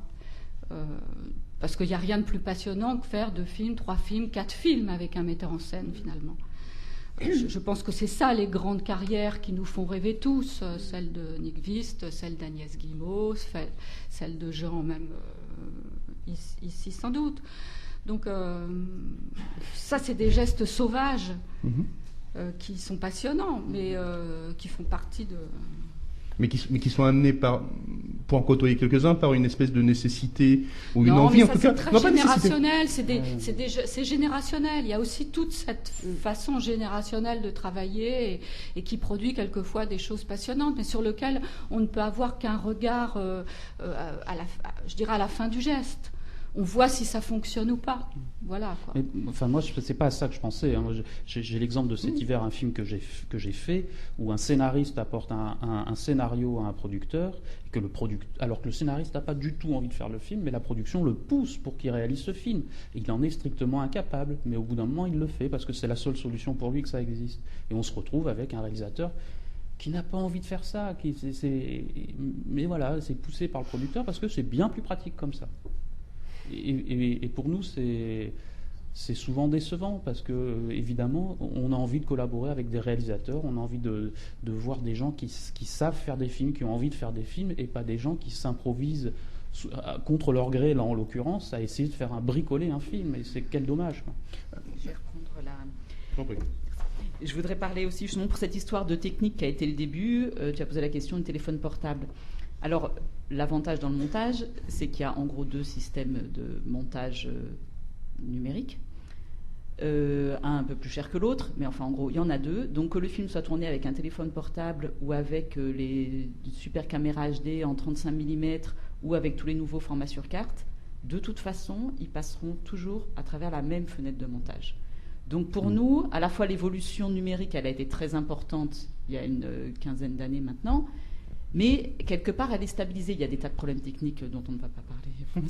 Mais pour la position du chef monteur, quel que soit le support d'origine et la volonté du réalisateur, on passe à travers les mêmes grilles, les mêmes fenêtres, le même ordinateur. Donc pour nous, ces différences, elles sont minimes. C'est vraiment dans l'idée du réalisateur qu'il y aura un film ou il n'y aura pas un film. Là, je vais essayer de parler effectivement que du long métrage, de fiction et non pas du documentaire. Mais quand même, pour dire que donc l'évolution technique, elle est déjà un peu passée pour nous et elle n'a plus un rôle dans la position du monteur. Ne pas oublier qu'un monteur, c'est quelqu'un qui travaille avec le réalisateur au niveau du scénario, par exemple. Il va le lire avec lui, éventuellement dialoguer sur le découpage ou pas, suivant les rapports qu'on a avec. C'est quelqu'un qui, pendant le tournage, va regarder des rushs, commencer ou pas à monter des séquences et envoyer un retour sur le plateau pour le réalisateur ou l'ingénieur du son, la script, ceci, cela. Donc c'est pas quelqu'un qui va, à la fin du film, monter sur son petit truc. Hein. C'est quelqu'un qui suit tout le long un travail de montage et le travail, enfin quand on se positionne en tant que chef monteur et ce dont on va peut-être parler aujourd'hui, c'est ce travail-là dont on parle. Donc effectivement, le réalisateur qui va monter sur son machin parce qu'il a un budget de 92 000 €, c'est à la fois très intéressant, mais c'est effectivement peut-être pas ce dont on va parler aujourd'hui, qui est le long métrage cinématographique. Et d'autre part, les réalisateurs qui ont monté leurs films, justement, la moitié, ce sont des films de fiction. Et ils l'ont monté parce que souvent, ils ont aussi tourné. Parfois, ils ont aussi fait le son. Ils ont occupé plusieurs postes. Donc, nous, ça nous avait intéressé de voir ça. Et là, c'est grâce aux nouvelles technologies, ou par les nouvelles technologies en tout cas, qu'ils ont pris une position d'artiste autonome. C'est-à-dire que là, c'est effectivement une voie différente du cinéma auquel nous, techniciens, nous avons collaboré, enfin nous collaborons et qui existe toujours, mais les nouveaux outils ont permis cette possibilité qui existe un tout petit peu dans le cinéma expérimental, mais enfin c'est un peu plus rare ceux qui arrivent qui tirent leur copie 16, qui font des surimpressions, etc. Mais sinon, on peut filmer avec du matériel professionnel, monter avec du matériel professionnel, etc., et qu'une seule personne fasse toutes ces étapes et arrive à la fin à un long métrage qui sera maîtrisé comme un peintre maîtrise sa toile. Voilà, donc dans ce sens où je dis comme un artiste autiste, alors que le cinéma est un art effectivement de la collaboration auquel nous participons. Donc il y a cette nouvelle voie qui existe, qui cependant n'est pas la majorité de la production actuelle en tout cas. Oui, je vous en prie. Je voulais juste parler des nouvelles technologies au niveau de la déco. En ce qui concerne notre travail proprement dit, Ce que ça a changé, c'est que les nouveaux outils, ordinateurs et tout ça, c'est un nouvel outil pour nous, pour dessiner et pour construire, mais sans la main et le geste du décorateur qui met sur le papier en pensant avant, en ayant des discussions avec le réalisateur, le directeur de la photo aussi, j'aime beaucoup travailler avec la lumière. Je trouve que c'est bancal. Donc ce que je dirais, c'est que c'est un plus. Et au niveau du tournage, j'ai fait des films assez gros américains où j'ai vu arriver un nouveau poste avec lequel j'avais à discuter, à partager, ce sont ceux qui font les images numériques. Donc c'est un autre poste qui collabore avec nous de la même manière que le directeur de la photo, le metteur en scène auquel on est au service. Pour moi, je suis à son service et je fais le film pour lui aussi. Et c'est, comme disait Caroline, c'est vraiment un travail de collaboration. Et donc les nouvelles technologies nous obligent, nous décorateurs, à aussi, si on veut faire des films et être dans l'air du temps avec toutes les nouvelles technologies, à encore nous former nous-mêmes. Donc c'est encore le sujet qui me tient à cœur, de la transmission. Donc à notre niveau, il faut qu'on aille chercher aussi plus haut dans ces nouvelles technologies les spécialistes qui vont nous informer pour qu'on puisse nous insérer dans la chaîne, quoi. Mais à partir de là, si je reviens à ce que disait Axel sur l'autonomie qui est demandée parfois à certains postes, particulièrement en décoration où vous avez affaire à une équipe plus large que sur d'autres postes, est-ce que vous sentez parfois que pour des raisons économiques, on vous demande à devenir plus autonome, pas à vous passer de corporation, mais à forcément cumuler les différents postes ou les réduire ou demander à des personnes d'avoir plusieurs fonctions, plusieurs capacités? Personnellement, j'ai pas, moi personnellement, mais je fais pas des films, j'ai pas fait beaucoup de films français à petit budget, donc j'ai eu ça uniquement, encore je le redis, sur ce film indien où j'ai cumulé le poste de chef déco et d'ensemblière, mais ce qui est quand même pas éloigné, il n'y avait pas les moyens pour avoir 2 postes, mais c'est la seule fois. Mais par contre, on va me demander peut-être de réduire mon équipe ou de la gérer de manière un petit peu plus... Oui, de la réduire, quoi. Mais ça, en général, même par exemple, le dernier film que j'ai fait, celui de Woody Allen, on avait un budget réduit. Tout le monde pense que c'est un film américain, un monsieur qui dépense beaucoup d'argent. Non, pas du tout. C'était l'équivalent d'un film français moyen. Mais le producteur français m'a demandé de gérer mon équipe le mieux possible. Donc j'ai pris des gens extrêmement compétents qui avaient peut-être un salaire bien au-dessus du minimum syndical, mais en fait ça nous a permis d'aller plus vite parce qu'il y avait ce savoir-faire qui fait que on a gagné du temps et de l'argent, et au final tout le monde a été payé normalement. On a réussi à faire rentrer tout le film dans un budget qui nous avait été alloué et qui n'est pas énorme.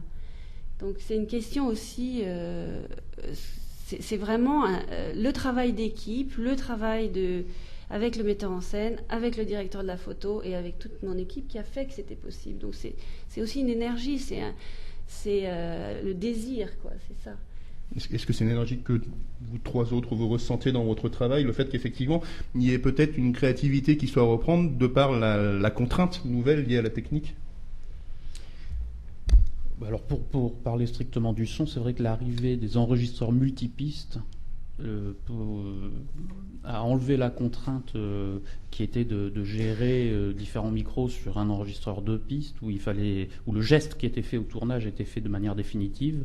Le multipiste laisse croire à un certain nombre de gens et puis il y a même des gens qui travaillent comme ça, c'est-à-dire que tout reste ouvert et tous les micros arrivent sur chacune des pistes, et c'est la pauvre post-production derrière qui est obligée de faire le travail d'interprétation artistique, alors que ça n'aurait jamais dû changer. C'est-à-dire, c'est pas parce qu'on a plusieurs pistes que d'un coup on fait. Le travail de l'ingénieur du son, c'est quand même de proposer une interprétation sonore d'une scène, et en plus elle sera différente pour chaque ingénieur du son. Je vais pas forcément mixer la même chose que mon voisin d'à côté pour la même scène. Alors le multipiste a laissé croire, et il y a un certain nombre de gens qui travaillent comme ça, et qu'il suffit d'ouvrir des micros, et puis advienne que pourra, et c'est les monteurs derrière qui décideront, ça on prend pas ça, je trouve ça insupportable, et en plus ça leur rajoute un boulot énorme, et ils n'ont pas plus de temps pour le faire, donc c'est pas très sympathique. C'est non seulement pénalisant, mais c'est surtout que le travail d'ingénieur du son, c'est la trace de ce qui se passe au tournage. Donc si l'ingénieur du son il laisse tout ouvert, on n'a pas de trace de ce qui se passe en tournage, on n'a pas de volonté. Ils font plus leur travail d'ingénieur du son, pour moi. Voilà, ils donc deviennent on va pas critiquer. Non, mais on cite personne. Mais ils deviennent des pouces-boutons, et de fait, par cette pratique, je trouve qu'ils dévalorisent complètement notre travail, qui est de donner une interprétation artistique sonore d'une scène. C'est comme si un chef opérateur, d'un coup, disait, on éclaire tout, on met un diaph parce qu'on sait qu'on peut récupérer derrière en numérique dans tous les sens, et puis on verra bien quelle image on fait derrière. Ça serait aberrant. Et c'est ce qui se passe un peu en son parfois. Et en image aussi. Et en image aussi, voilà, donc moi, confirmation. Je ne suis pas du tout pour le fait qu'il ne faille pas critiquer. Non, oui, je voulais dire, c'était pas le truc. Je pense que la critique, c'est éminemment constructif.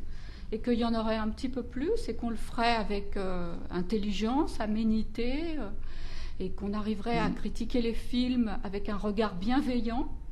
La critique française arrive à regarder les films sans les descendre, mais en les analysant, à la fois techniquement, du point de vue du projet artistique, etc. Ça nous apprendrait beaucoup.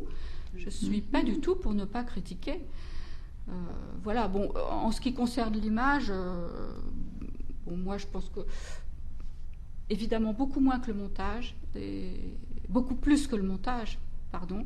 Le terrain est miné parce que les objets sont... On a une nouvelle caméra tous les 6 mois, donc des nouveaux process de travail, donc pour des assistants, une façon de devoir se former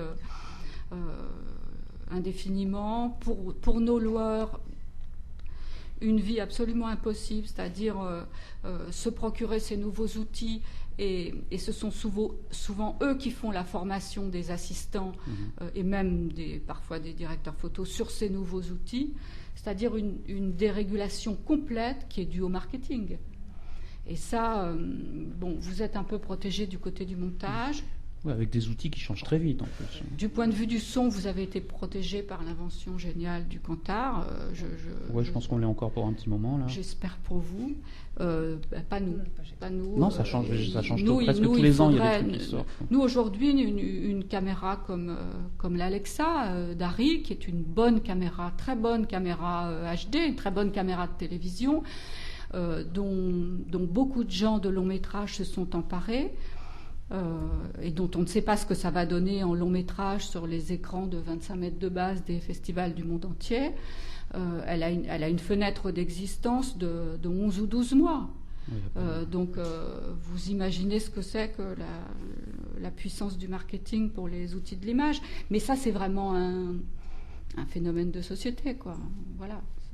C'est une société qui ne fait que se regarder, quoi. Même pas se regarder, s'entreapercevoir. Du coup, c'est vrai que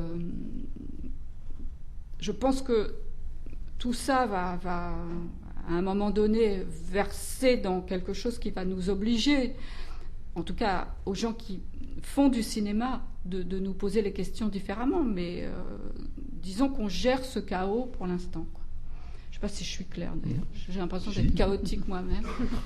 Pour peut-être faire un dernier tour de table avant de donner la parole à la salle, où il y aura une intervention un peu particulière.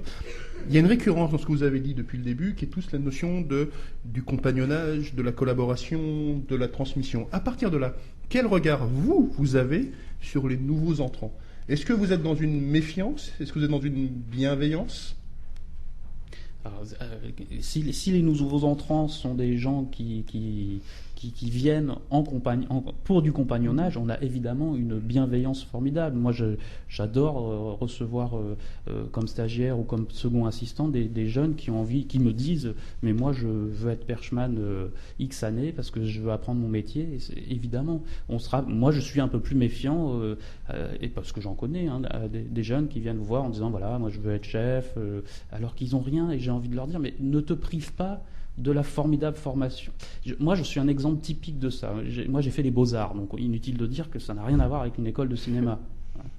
J'ai commencé jeune, le hasard a fait que j'ai pu faire un long métrage et un téléfilm comme chef, d'un coup, comme ça. C'était super, j'étais très très content. Et puis le hasard de la vie a fait que j'ai rencontré Jean-Paul Mugel, et en rencontrant Jean-Paul Mugel, qui a accepté de me prendre un jour, je ne sais pas pourquoi, comme assistant, et j'ai eu cette chance de revenir en arrière, et je l'ai fait, mais sans hésiter 30 secondes. C'est-à-dire que je me suis dit, t'es chef? Non, je suis revenu assistant, et je l'ai été 10 ans avec lui et d'autres, et j'ai appris mon métier à ce moment-là, jamais de la vie avant.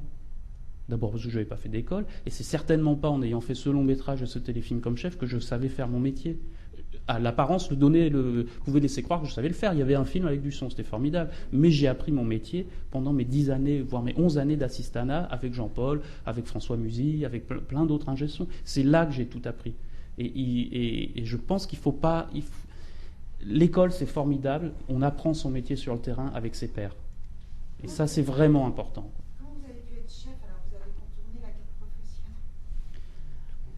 Et ben voilà. Non mais comme quoi ça existait. Alors le long métrage c'était un long métrage sauvage qui a été fait comme ça, n'importe comment. Ça existait avant que la carte disparaisse. Hein. C'est un petit film qui est sorti dans 6 salles à Paris, et voilà. Et je suis sûr que dans les 261, il y en a quelques-uns comme ça cette année. Les autres pas. Moi. Bon, je pourrais dire la même chose. Et en même temps, moi, ce qui m'intéresse, c'est le cinéma. Donc, ce qui m'intéresse, c'est quelqu'un qui viendrait me dire, tiens, j'aime ce film, ou j'aime pas ce film, ou j'aime ce cinéma, qui m'entraîne vers un cinéma que je ne connais pas, parce que il y a certainement certaines formes cinématographiques que je ne connais pas, ou en tout cas que je n'appréhende pas avec... voilà l'ouverture qu'il faudrait. C'est la seule chose. Donc c'est cette vie des images et des sons que je vis en tant que spectatrice comme n'importe quel autre, je dirais, être humain, quoi. Que je sois technicienne à presse, ça n'est pas ça l'important, quoi. Donc je serais plus attirée vers quelqu'un qui aurait une tendance intellectuelle, humaine, vers un film que quelque chose de technique. Après, évidemment, tout se construit. La fonction crée l'organe et l'outil crée le technicien, etc. C'est plus l'âme des choses qu'il faudrait arriver à cerner, pour moi. Pour moi, je reçois beaucoup de demandes de jeunes qui voudraient faire de la déco. Alors ils viennent d'un peu partout, mais je regarde d'abord, pour prendre des stagiaires sur les films, je regarde, j'avoue, ce qu'ils ont fait comme école, parce que j'estime que pour commencer à la déco, ils auront beaucoup plus de facilité à avoir un petit bagage derrière eux, une petite boîte à outils qu'ils vont utiliser. Et après, j'en prends régulièrement sur chaque film 2 ou 3 stagiaires que j'essaye de former et à qui j'essaye de transmettre ce qu'on m'a transmis quand j'ai démarré. Et quant aux autres qui sont un peu farfelus, tous ces emails, je réponds à tout le monde et j'essaye de leur dire que bon, c'est bien de venir de la mise en scène et d'avoir envie de faire de la déco, par exemple, et qu'ils imaginent que c'est facile, mais que s'ils pouvaient peut-être faire une toute petite formation ou apprendre à dessiner, ou j'essaye de les guider sur des pistes qui puissent leur faciliter l'entrée à la décoration, parce qu'il y a tellement de monde que pour arriver à travailler, ça va être assez difficile, donc qu'ils aient au moins tous les outils nécessaires pour y arriver. Voilà, et en plus, je leur dis qu'il faut apprendre à parler anglais parce que ça ouvre des grandes portes. Il y a nouveaux entrants et nouveaux entrants, parce que là, chacun a parlé de gens qui prendraient comme stagiaires, assistants, alors que je pensais que la question, c'était plutôt sur nos réactions face à ces nouveaux chefs de poste. Elle est double. Elle est double. J'en ai parlé. Hein. De toute façon, pas face aux nouveaux chefs monteurs, a priori, il n'y a pas de... Ça, c'est relativement un métier assez ouvert depuis longtemps, quand même, le montage, puisque par exemple, les a priori techniques ne sont pas énormes.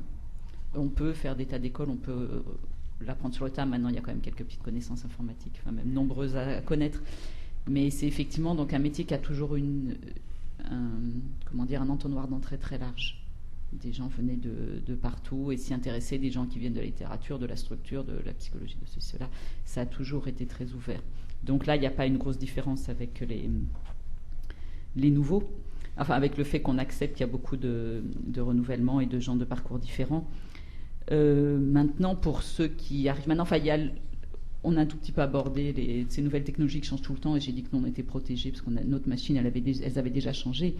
Mais il n'empêche que tout ce qui se passe sur le tournage est répercuté au montage. Donc on a besoin de monteurs adjoints, d'assistants monteurs adjoints et d'anciens stagiaires qui soient vachement compétents techniquement, mais vachement intéressés aussi à ce qui se passe dans une salle de montage pour la création d'un film.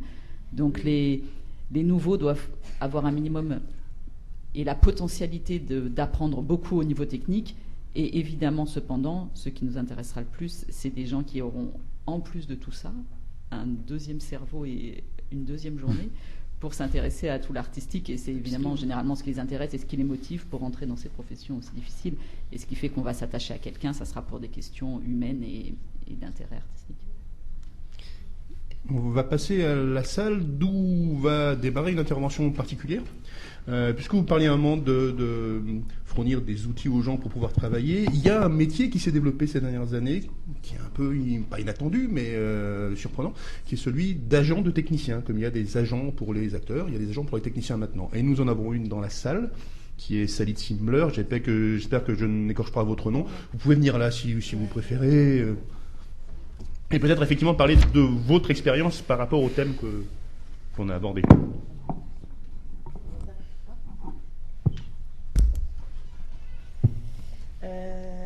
J'ai pris pas mal de notes parce que j'ai trouvé que c'était très intéressant justement d'avoir une idée générale de ce métier, parce que justement moi quand j'ai commencé il y a une vingtaine d'années mon métier d'agent de entre guillemets technicien, je me suis ah pardon. Justement, je me suis confrontée au nouveau, c'est-à-dire quand on crée quelque chose de nouveau, en tout cas on était deux, quand on crée quelque chose de nouveau, on est toujours confronté à pourquoi le faire, en tout cas en France, puisque ça n'a jamais existé, autant continuer. Il y a une raison, c'est que ça ne doit pas continuer à exister. Et moi, en tout cas, je vois mon métier maintenant, au bout de 20 ans, je le vois comme une aide, comme une aide, un accompagnement avec des gens qui sont très professionnels, et je le vois comme vraiment un renforcement, enfin au fil des années, je le vois vraiment comme un renforcement d'une protection et d'une défense. Parce que en France, un agent, c'est pas l'agent aux États-Unis. En France, on n'a pas les mêmes. D'abord, on n'a pas les mêmes obligations, on n'a pas les mêmes. On n'a pas la même quantité de gens sur le marché. Et donc, en fait, pour moi, le métier d'agent, c'est vraiment un accompagnement. C'est quelqu'un qui ne trouve pas forcément du boulot, mais qui fait que vous en avez. Pour moi, c'est une nuance qui est très très importante. C'est quoi la différence? La différence, c'est qu'on, vous savez bien, Caroline, qu'on ne nous appelle pas pour dire allô, bonjour, je voudrais un chef op, 2 chefs déco. Alors, si vous aviez un petit peu de monteur, non, on n'est pas. C'est pas comme aux États-Unis, on n'est pas comme une sorte de centrale d'achat où on viendrait nous demander. Alors, nous, on est obligé d'aller au front. D'aller sortir le soir, d'aller rencontrer les producteurs. Enfin, normalement, c'est ce qu'on devrait faire. En tout cas, c'est ce que je fais. D'aller voir les producteurs, d'aller les rencontrer s'ils veulent bien, et après, harcèlement multiple et varié, les rencontrer dans leur boîte de production ou ailleurs. Enfin, c'est un vrai travail, qu'en tout cas, moi, je fais depuis 20 ans, afin de pouvoir rencontrer les gens, faire en sorte qu'ils nous fassent confiance, et qu'ils aient un interlocuteur valable, c'est-à-dire qu'il y ait quand même un petit peu de professionnalisation. Et franchement, je suis totalement d'accord avec vous, c'est-à-dire qu'en fait, il y a un vrai problème de professionnalisation Alors, ça peut être aussi au niveau des agents. Voilà, moi, humblement, je suis toujours à l'écoute de ce qu'on peut me proposer, mais je pense que quand un agent n'a pas de notion de juridique, c'est quand même problématique. Que pour moi, un agent, c'est pas celui qui fait première option, deuxième option sur une publicité, qu'il y a quand même un minimum de base et de connaissances à avoir, que ça, c'est quand même important, que par ailleurs, en face, et plus on avance, effectivement, moins on parle à des gens qui ont un niveau professionnel efficace, c'est-à-dire, effectivement, je suis d'accord avec vous, par rapport au directeur de production, il y a beaucoup de gens à qui je dois expliquer ce qu'il faut qu'ils me disent pour que je puisse leur répondre ensuite ma proposition. Donc souvent, je suis obligée de faire une mini-formation en 5 minutes pour dire non, si tu me proposes ça, moi je vais te répondre ça, et donc du coup, toi, tu vas voir ça. Donc je suis obligée souvent de devoir dire ou devoir expliquer mes corrections dans un contrat, pourquoi j'ai mis telle et telle chose, que ces telle et telle choses ne sont pas obligatoirement quelque chose qui va à l'encontre de la production, mais qui va... que je ne suis pas l'ennemi du producteur, heureusement les producteurs maintenant commencent à me connaître, mais que je ne suis pas pour aller contre, mais pour aller ensemble, et que effectivement je me sens moi aussi une partie de la chaîne. C'est-à-dire que je suis et j'essaye de défendre ça depuis que j'existe en tant qu'agent, c'est-à-dire que nous sommes tous une chaîne de travail. Et que s'il n'y a pas de professionnalisation dans cette chaîne de travail, forcément, il y a un problème. À partir de là, vu que c'est un métier qui est quand même récent, mais que vous le pratiquez depuis 20 ans, est-ce que vous vous êtes confronté au même problème que les 4 autres intervenants, avec une nouvelle génération d'agents qui aussi seraient pas forcément professionnalisés, pas forcément suivre la bonne formation? Bah oui, parce qu'il y a des gens qui pensent que parce qu'ils connaissent Pierre-Paul Jacques, ils vont ouvrir une agence. Et puis ils vont prendre, je sais pas, je suis femme d'eux et je vais ou mari d'eux et je vais ouvrir une agence. Et puis comme je connais la moitié de la profession, je vais leur dire de venir chez moi. Mais après ça, qu'est-ce que je fais avec ça? Rien. Donc effectivement, oui, il y a un vrai, mais je pense que c'est logique puisqu'il y a cette ambiance-là, pour moi, de déprofessionnalisation, mais je pense pas qu'il est que dans notre métier. Je sais pas, vous appelez chez EDF, vous avez un plateau tournant et vous avez 15 fois, avant de trouver la bonne personne qui s'occupe de vous, vous avez 15 personnes qui vont vous raconter n'importe quoi. Donc en fait, oui, il y a un vrai problème de déprofessionnalisation aussi de notre métier. Sans compter finalement que chez certains agents, on trouve aussi des techniciens qui sont pas forcément avec un niveau professionnel formidable. Non, alors ça je sais pas. En tout cas, je parle d'une manière générale. Hein, oui, c'est pas forcément une caution de force. Non, mais bien sûr. Non, mais moi je me permettrais pas de juger ce que font les autres au niveau de leur démarche, je dirais. Pour moi, ce qui est important, c'est aussi la démarche. C'est-à-dire que quand j'ai commencé il y a 20 ans, j'avais la naïveté de croire que je pouvais défendre des jeunes qui quand même avaient un parcours, hein, bien sûr. On peut pas, moi je suis tout à fait d'accord, on peut pas arriver sans parcours de la même façon que quand je prends moi-même des assistants ou des juristes. Je suis aussi hallucinée de voir comment les gens pensent qu'ils peuvent arriver dans un métier sans parcours. Moi, je veux bien former les gens, mais à partir du moment où il y a quelque chose derrière. Si c'est pour... je veux dire, non, il y a un minimum. Donc, effectivement, après, moi, je sais que mes choix sont motivés aussi par pouvoir donner aussi la chance, enfin, c'était le cas, par pouvoir donner la chance à quelqu'un qui a un petit CV, qui n'a pas un gros CV, mais qui a un petit CV et qui a une vraie formation avec une vraie démarche dans son métier. J'ai un peu changé aussi cette configuration, tout simplement parce que c'est une histoire de moyens. Hein. Pour pouvoir suivre quelqu'un pendant 10 ans avant d'attendre qu'il nous soit rentable, il faut quand même avoir un petit peu d'économie. Et là, c'est vrai qu'en ce moment, les économies, elles sont drôlement mises à mal. Hein. Vous avez des directeurs photo, des décorateurs, des musiciens, des monteurs? Des auteurs et des réalisateurs. Donc vous arrivez à fabriquer une synergie? Oui. C'est ce que oui. Enfin, il y en a un dans la salle. Je pense que je fais en sorte, mais moi je pense qu'il y a aussi une chose qui est très importante de la part d'un agent, parce que j'ai moi-même eu l'expérience auparavant de côtoyer des agents moi j'ai été comédienne pendant un certain temps, donc j'ai côtoyé les agents quand j'étais comédienne. Pour moi, je mets un point d'honneur aussi à ne pas obliger la synergie, à ce que la synergie vienne des gens, c'est-à-dire qu'il faut les faire rencontrer, mais qu'après elle ne soit pas obligatoire. C'est-à-dire qu'il faut que les gens puissent se coopter aussi par affinité, parce qu'on a envie de travailler ensemble, parce que tout d'un coup on trouve qu'on a des points communs à défendre ensemble. Parce qu'une synergie, vous dire il y a quelqu'un dans mon agence, j'étais obligé de travailler avec lui. Non, alors là, c'est un truc, moi, qui m'insupporterait, parce que, justement, ça passerait outre cette chose qui est assez formidable dans notre métier. C'est l'alchimie qui se passe entre les gens et le désir de travailler ensemble. Il faut peut-être aussi préciser que dans les agents de techniciens, il y a très peu de métiers techniques qui sont représentés. Par exemple, des agents pour le son, je crois malheureusement qu'il n'y en a quasiment pas. Il y a très peu de techniciens du son qui sont chez des agents. En déco, je ne sais pas comment c'est. Il y en a deux ou trois, oui. Mais c'est très peu. Enfin, c'est surtout les chefs opérateurs. Mais on et rêverait. les auteurs. Moi, je rêverais d'avoir un. Oui, mais est-ce que ça je ne sais pas si c'est un vrai. C'est là que je voulais en venir. Genre, dans vos corporations respectives, est-ce que l'apparition d'un métier d'agent, ça vous paraît un atout? Est-ce que ça vous paraît un signe, au contraire, qu'il y a encore un rapport compliqué entre la base financière, la production et vos métiers? Est-ce que c'est utile? Est-ce que pas? C'est une vraie interrogation pour moi. Sincèrement, j'en sais rien.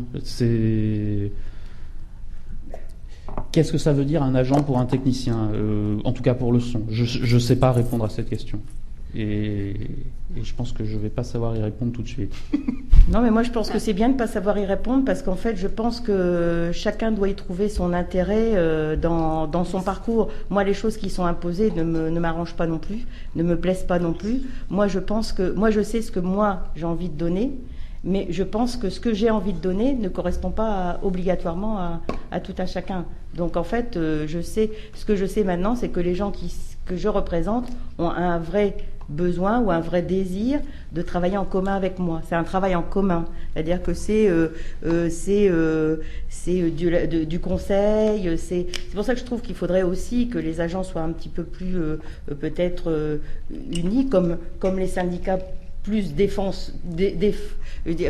soit plus à même à défendre, c'est-à-dire quand les gens sont forts. Il faudrait surtout que vous ayez des passerelles avec des agents qui ont, parce que c'est quoi l'atome de notre métier? C'est quoi?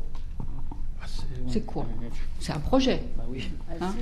Alors, moi je dis projet parce que j'ai pas envie de dire scénario pour cette foutue question de la continuité dialoguée.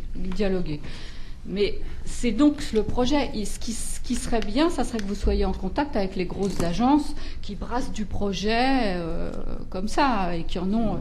Moi, je le suis en tout cas. Moi, j'ai pas toujours l'impression. Bon, tant mieux. Moi, je suis. D'ailleurs, j'ai un auteur dans la salle qui. Que ce soit le cas, mais c'est pas du tout une polémique. Agences. C'est que je trouve qu'en France, il y a des systèmes de féodalité, quoi, et que là-dessus, le système anglo-saxon, enfin les anglo-saxons ont une façon de travailler qui est quand même indéniablement plus efficace. Ah, c'est sûr.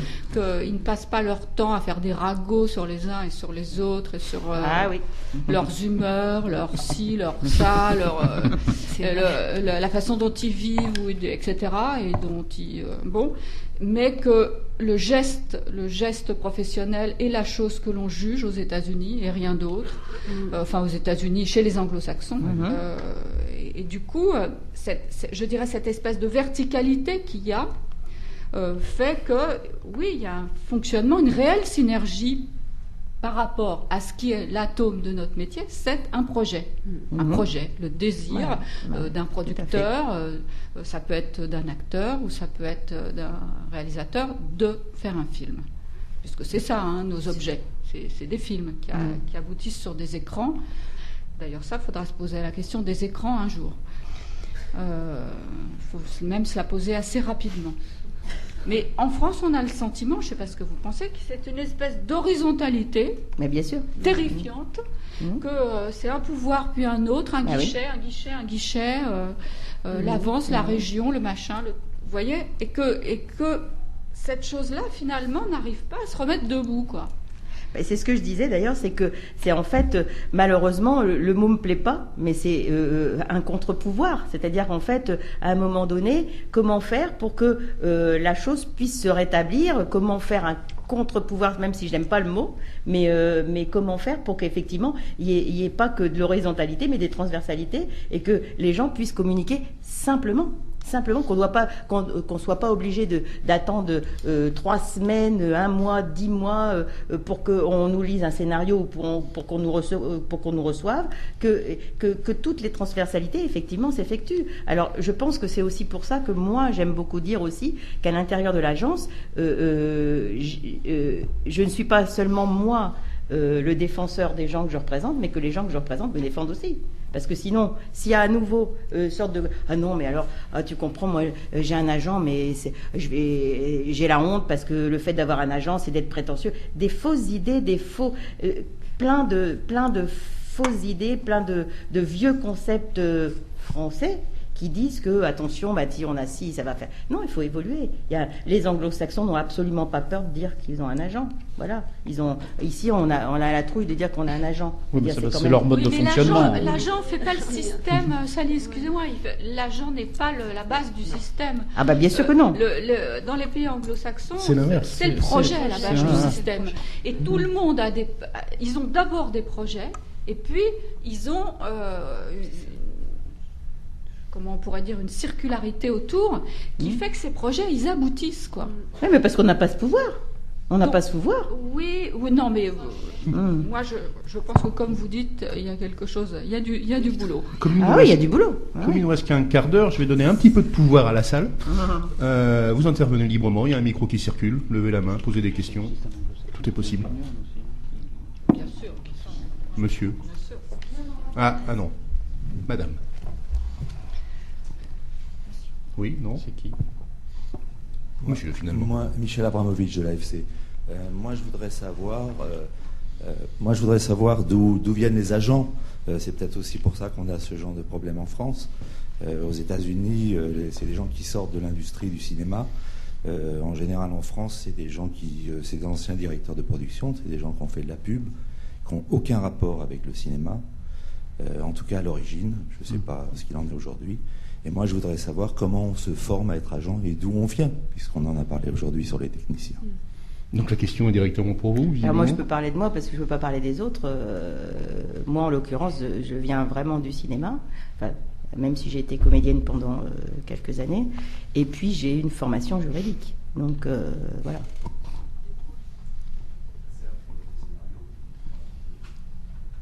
Non, je suis désolé, on ne vous a pas entendu, monsieur. Michel a fait tous les agents de Paris. Non, mais je demandais si ça aidait beaucoup pour lire un scénario d'avoir une formation juridique. Non, mais je me pose. Après, Michel, je vois bien ce que tu veux dire, mais après, il y a un moment donné où effectivement, chacun a sa formation. Moi, je vais dire, j'ai une formation de comédienne. Je pense que j'ai lu un nombre de scénarios assez conséquent. J'ai une formation aussi, je dirais, scolaire, mais qui a une formation ici pour lire un scénario? Est-ce que toi, tu en as une de formation pour lire un scénario au niveau intellectuel? Tu vois ce que je veux dire? Après, au niveau technique, moi, j'en ai aussi au fil du temps. Je me suis formée aussi au fil du temps. Mais après...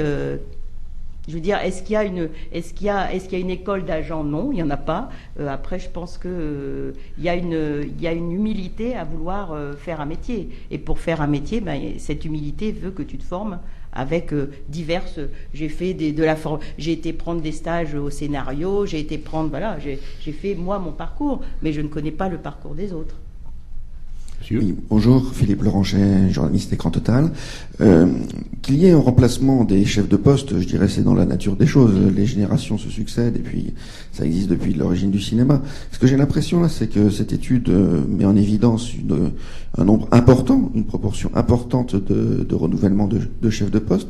Donc la question est peut-être à Brigitte aussi, c'est est-ce que ce renouvellement est beaucoup plus important que ce qui se faisait jusqu'à présent, et si oui, dans quelle proportion, et avoir le sentiment un peu des personnes qui sont sur le panel, qui sont, on va dire, plus représentantes de chefs de poste confirmés et établis, et est-ce qu'elles ont le sentiment que quelque part on les pousse un petit peu vers la sortie un peu trop vite, quoi. Qui veut répondre? Moi, je voudrais juste dire que, comme je vous disais, cette enquête, qui n'est pas une étude, a appelé à continuer. Et précisément, bien sûr, ma frustration, moi, j'aurais envie de savoir ce qui se passait il y a 4 ans, combien il y en avait, on est d'accord.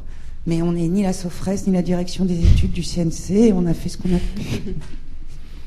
Non, mais par rapport à cette étude, je pense que les vraies questions, ça serait de savoir, alors là, on n'a pas la réponse, parce qu'effectivement, il faudrait continuer à tirer les films, mais parmi tous ces premiers chefs de poste, combien ne feront qu'un film et vont disparaître aussi rapidement que ce qu'ils sont apparus? La question de savoir s'ils nous poussent dehors un peu trop vite, l'avenir le dira.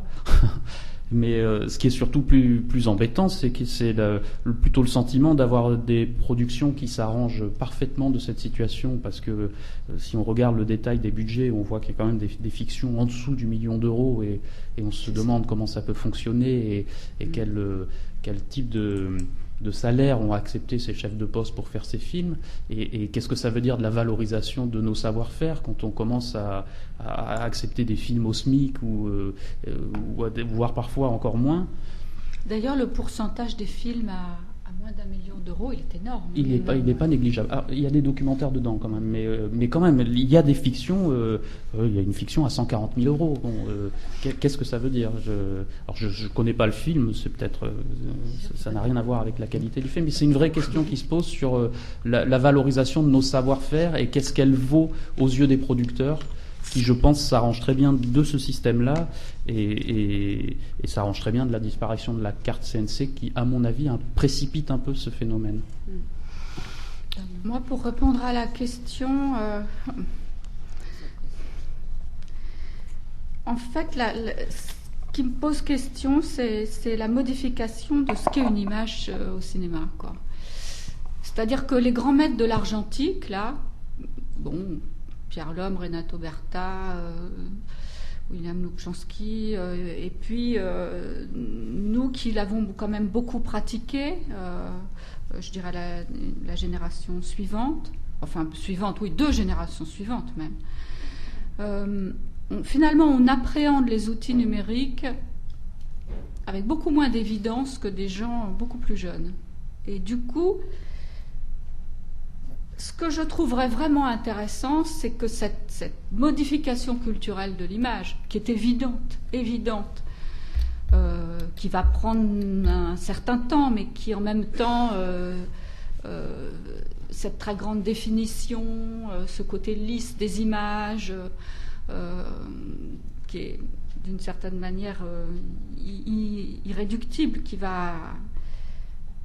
ça serait bien que ça se passe, je dirais que ça se passe, qu'il y ait justement des passeurs de cette culture-là. Je ne parle pas du son, et je pense que c'est la même chose pour le son. Le son, ça fait beaucoup plus longtemps, et je pense que c'est un acquis maintenant. Et du coup, en fait, c'est ça. Je pense que c'est pas les gens qui vont pousser les uns les autres, c'est les outils qui... Et ça, c'est une vraie question. La vraie question, c'est est-ce qu'on doit laisser les outils je dirais pas nous malmener, parce qu'ils nous malmènent pas. Le marketing nous malmène, mais nous guider de cette sorte. Voilà. Je pense que c'est la même chose. La chose intéressante en fait que je retiens, c'est qu'au montage, étant donné que l'outil est stabilisé, il se passe pas la même chose, quoi. Et depuis longtemps. Oui, ça s'est passé avant. Et ça, peut-être je laisse. C'est très intéressant, ça. Alors, je réponds tout de suite, pardon. Alors, par rapport, j'avais pris plusieurs notes sur le fait qu'il y a aussi plus de films. Alors, il y a plus de nouveaux techniciens, mais 261 films. Enfin, je sais pas, il y a 10 ans, c'était plutôt autour de 200, 180, 200, suivant les années. Donc, il y a aussi plus de films. Et comme je l'avais relevé plus tôt, beaucoup de ces personnes ne sont pas des chefs monteurs, bien qu'elles aient réalisé le montage d'un long métrage de fiction ou documentaire, ne souhaitent pas forcément rester dans le montage ou ne se considèrent pas comme des chefs monteurs. Donc il n'y a pas un afflux de nouveaux techniciens. Certes, il y en a. C'est surtout au niveau de l'assistanat qu'on peut sentir qu'il y a beaucoup de gens sortis des écoles. On ne peut pas dire qu'au niveau de chef de poste, il y a un afflux aussi énorme. Maintenant, à propos des outils qui nous malmènent, ou ce genre de choses, c'est en grande partie les financiers qui nous malmènent en passant le temps, les financiers qui ne permettent pas d'avoir une équipe de montage complète et qui permettent pas à la fois cette transmission, mais aussi une meilleure qualité de travail, etc. Donc c'est plutôt au niveau de la production qu'il y a une mauvaise évaluation certainement de l'importance d'une équipe, du temps et de la durée dans le processus de montage, pour faire court et synthétique. Voilà. Et que ce n'est pas une durée due à des processus mécaniques, mais c'est une durée qui est due à un phénomène de réflexion et de création, d'écriture finale d'une œuvre. Donc il y a beaucoup de choses qui, étant mal évaluées, font qu'au résultat, peut-être sur les 261 films sortis en 2010, je ne les ai pas tous vus, loin de là, certains auraient mérité d'avoir plus de montage, par exemple, sans parler des autres corps de métier. Ou un montage fait avec plus de temps, ou plus de personnel, plus de tas de choses, qui aurait permis un meilleur aboutissement.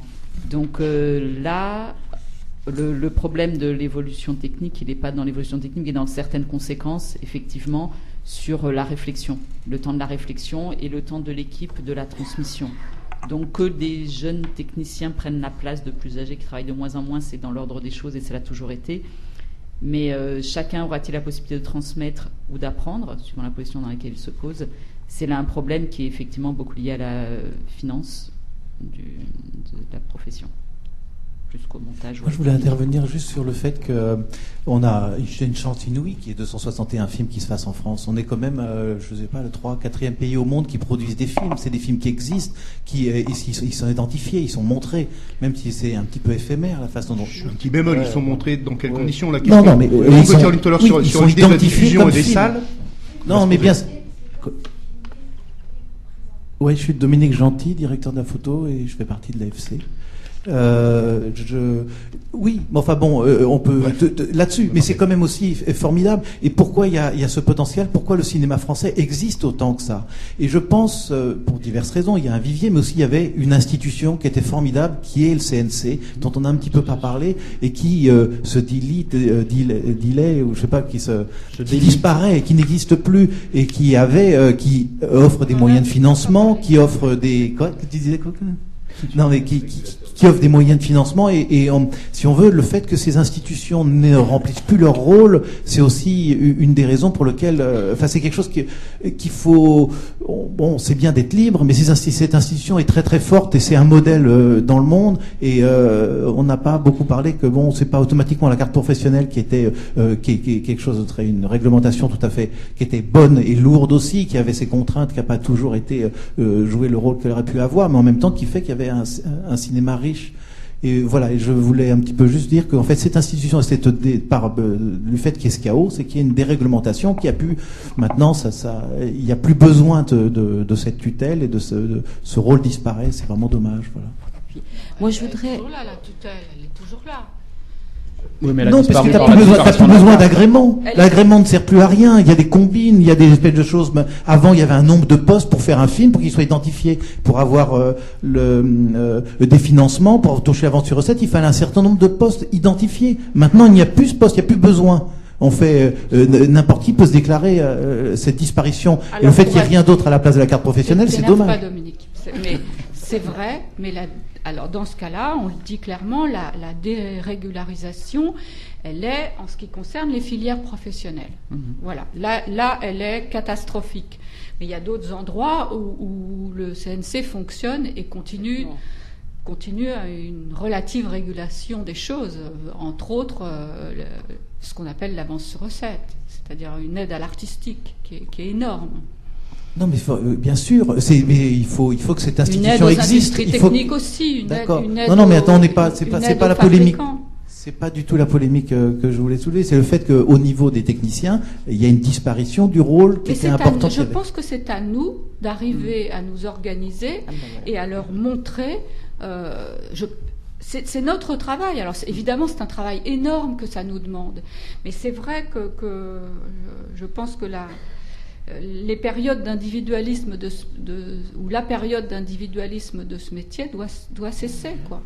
Que notre interassociation est quelque chose d'extrêmement... La régulation dans le système anglo-saxon, elle est faite par les unions et les guildes. Il serait peut-être temps qu'on y réfléchisse en France, puisque le CNC a décidé de ne plus s'en occuper. Merci. Moi, j'aimerais reprendre la parole sur le montage. Parce que je trouve... Où êtes-vous Voilà, pardon. Je me présente, excusez-moi, Anita Pérez, chef monteuse de LMA, appartenant à cette association. Je pense que Caroline Champetier avait raison tout à l'heure, parce que sur le montage, les nouveaux outils, les nouvelles techniques, la HD sont en train de transformer totalement notre métier, c'est-à-dire qu'il reste des chefs monteurs, qu'il y a toujours des assistants monteurs, mais on peut dire que les 3/4 de ces assistants monteurs ne sont plus des assistants monteurs, mais des assistants techniques qui ne rentrent pas dans une salle de montage, qui ne connaissent pas le scénario, qui ont à peine d'ailleurs le nom du réalisateur. Je ne parle pas que du long métrage, je vous parle de l'ensemble de la production du visuel et cinématographique, et même dans le long métrage, ce sont des assistants intermittents qui eux-mêmes se qualifient d'assistants techniques avec beaucoup de peine d'ailleurs et beaucoup de...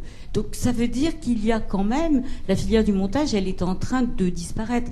Et moi, personnellement, j'ai toujours été contre la carte professionnelle que je trouve obsolète et dépassée. Mais alors, je vais vous dire une chose. Aujourd'hui, le CNC ne pourrait plus jamais délivrer de carte de chef monteur parce que plus personne n'a fait 6 assistanats. Je vous interromps 30 secondes, madame, avant que Axel vous réponde. Oui, mais Axel... On évoquera ces thèmes sur une table ronde sur le montage spécifique cet après-midi, et le temps nous est un petit peu compté. Mais néanmoins, je tiens à dire qu'il y a une dérégulation totale à cause des outils et des nouvelles techniques, en tout cas en ce qui concerne le montage. Axel. Ah oui, non, là, conclure. Non, mais on peut que soutenir.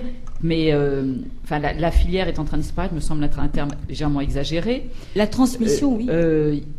Il y a encore la possibilité de transmettre beaucoup de choses dans des conditions effectivement de plus en plus difficiles, avec de plus en plus de bâtons dans les roues, alors que l'importance de cette transmission d'un métier, d'un savoir-faire, d'une réflexion sur le film est d'autant plus importante que la rapidité des outils permet de s'illusionner par une virtuosité technique et de perdre le sens.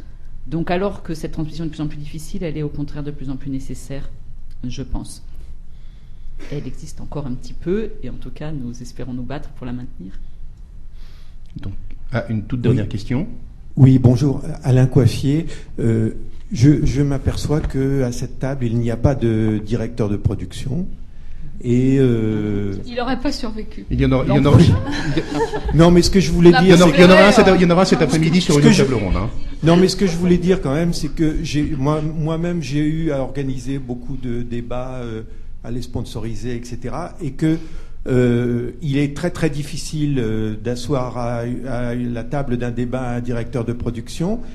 Et Caroline le soulignait, les chefs de poste, ce sont des collaborateurs de création, et on peut se poser la question, est-ce qu'on engage un directeur de production en tant que collaborateur de création ou pour obtenir des ristournes des prestataires de services. Et c'est un vrai problème, quoi. C'est un vrai problème. Je vous suggère qu'on y réponde cet après-midi lors de la table ronde qui sera consacrée à ça. De même qu'on verra sur les problèmes des monteurs cet après-midi sur notre table ronde. Donc vous avez un temps de présence ici encore assez fort.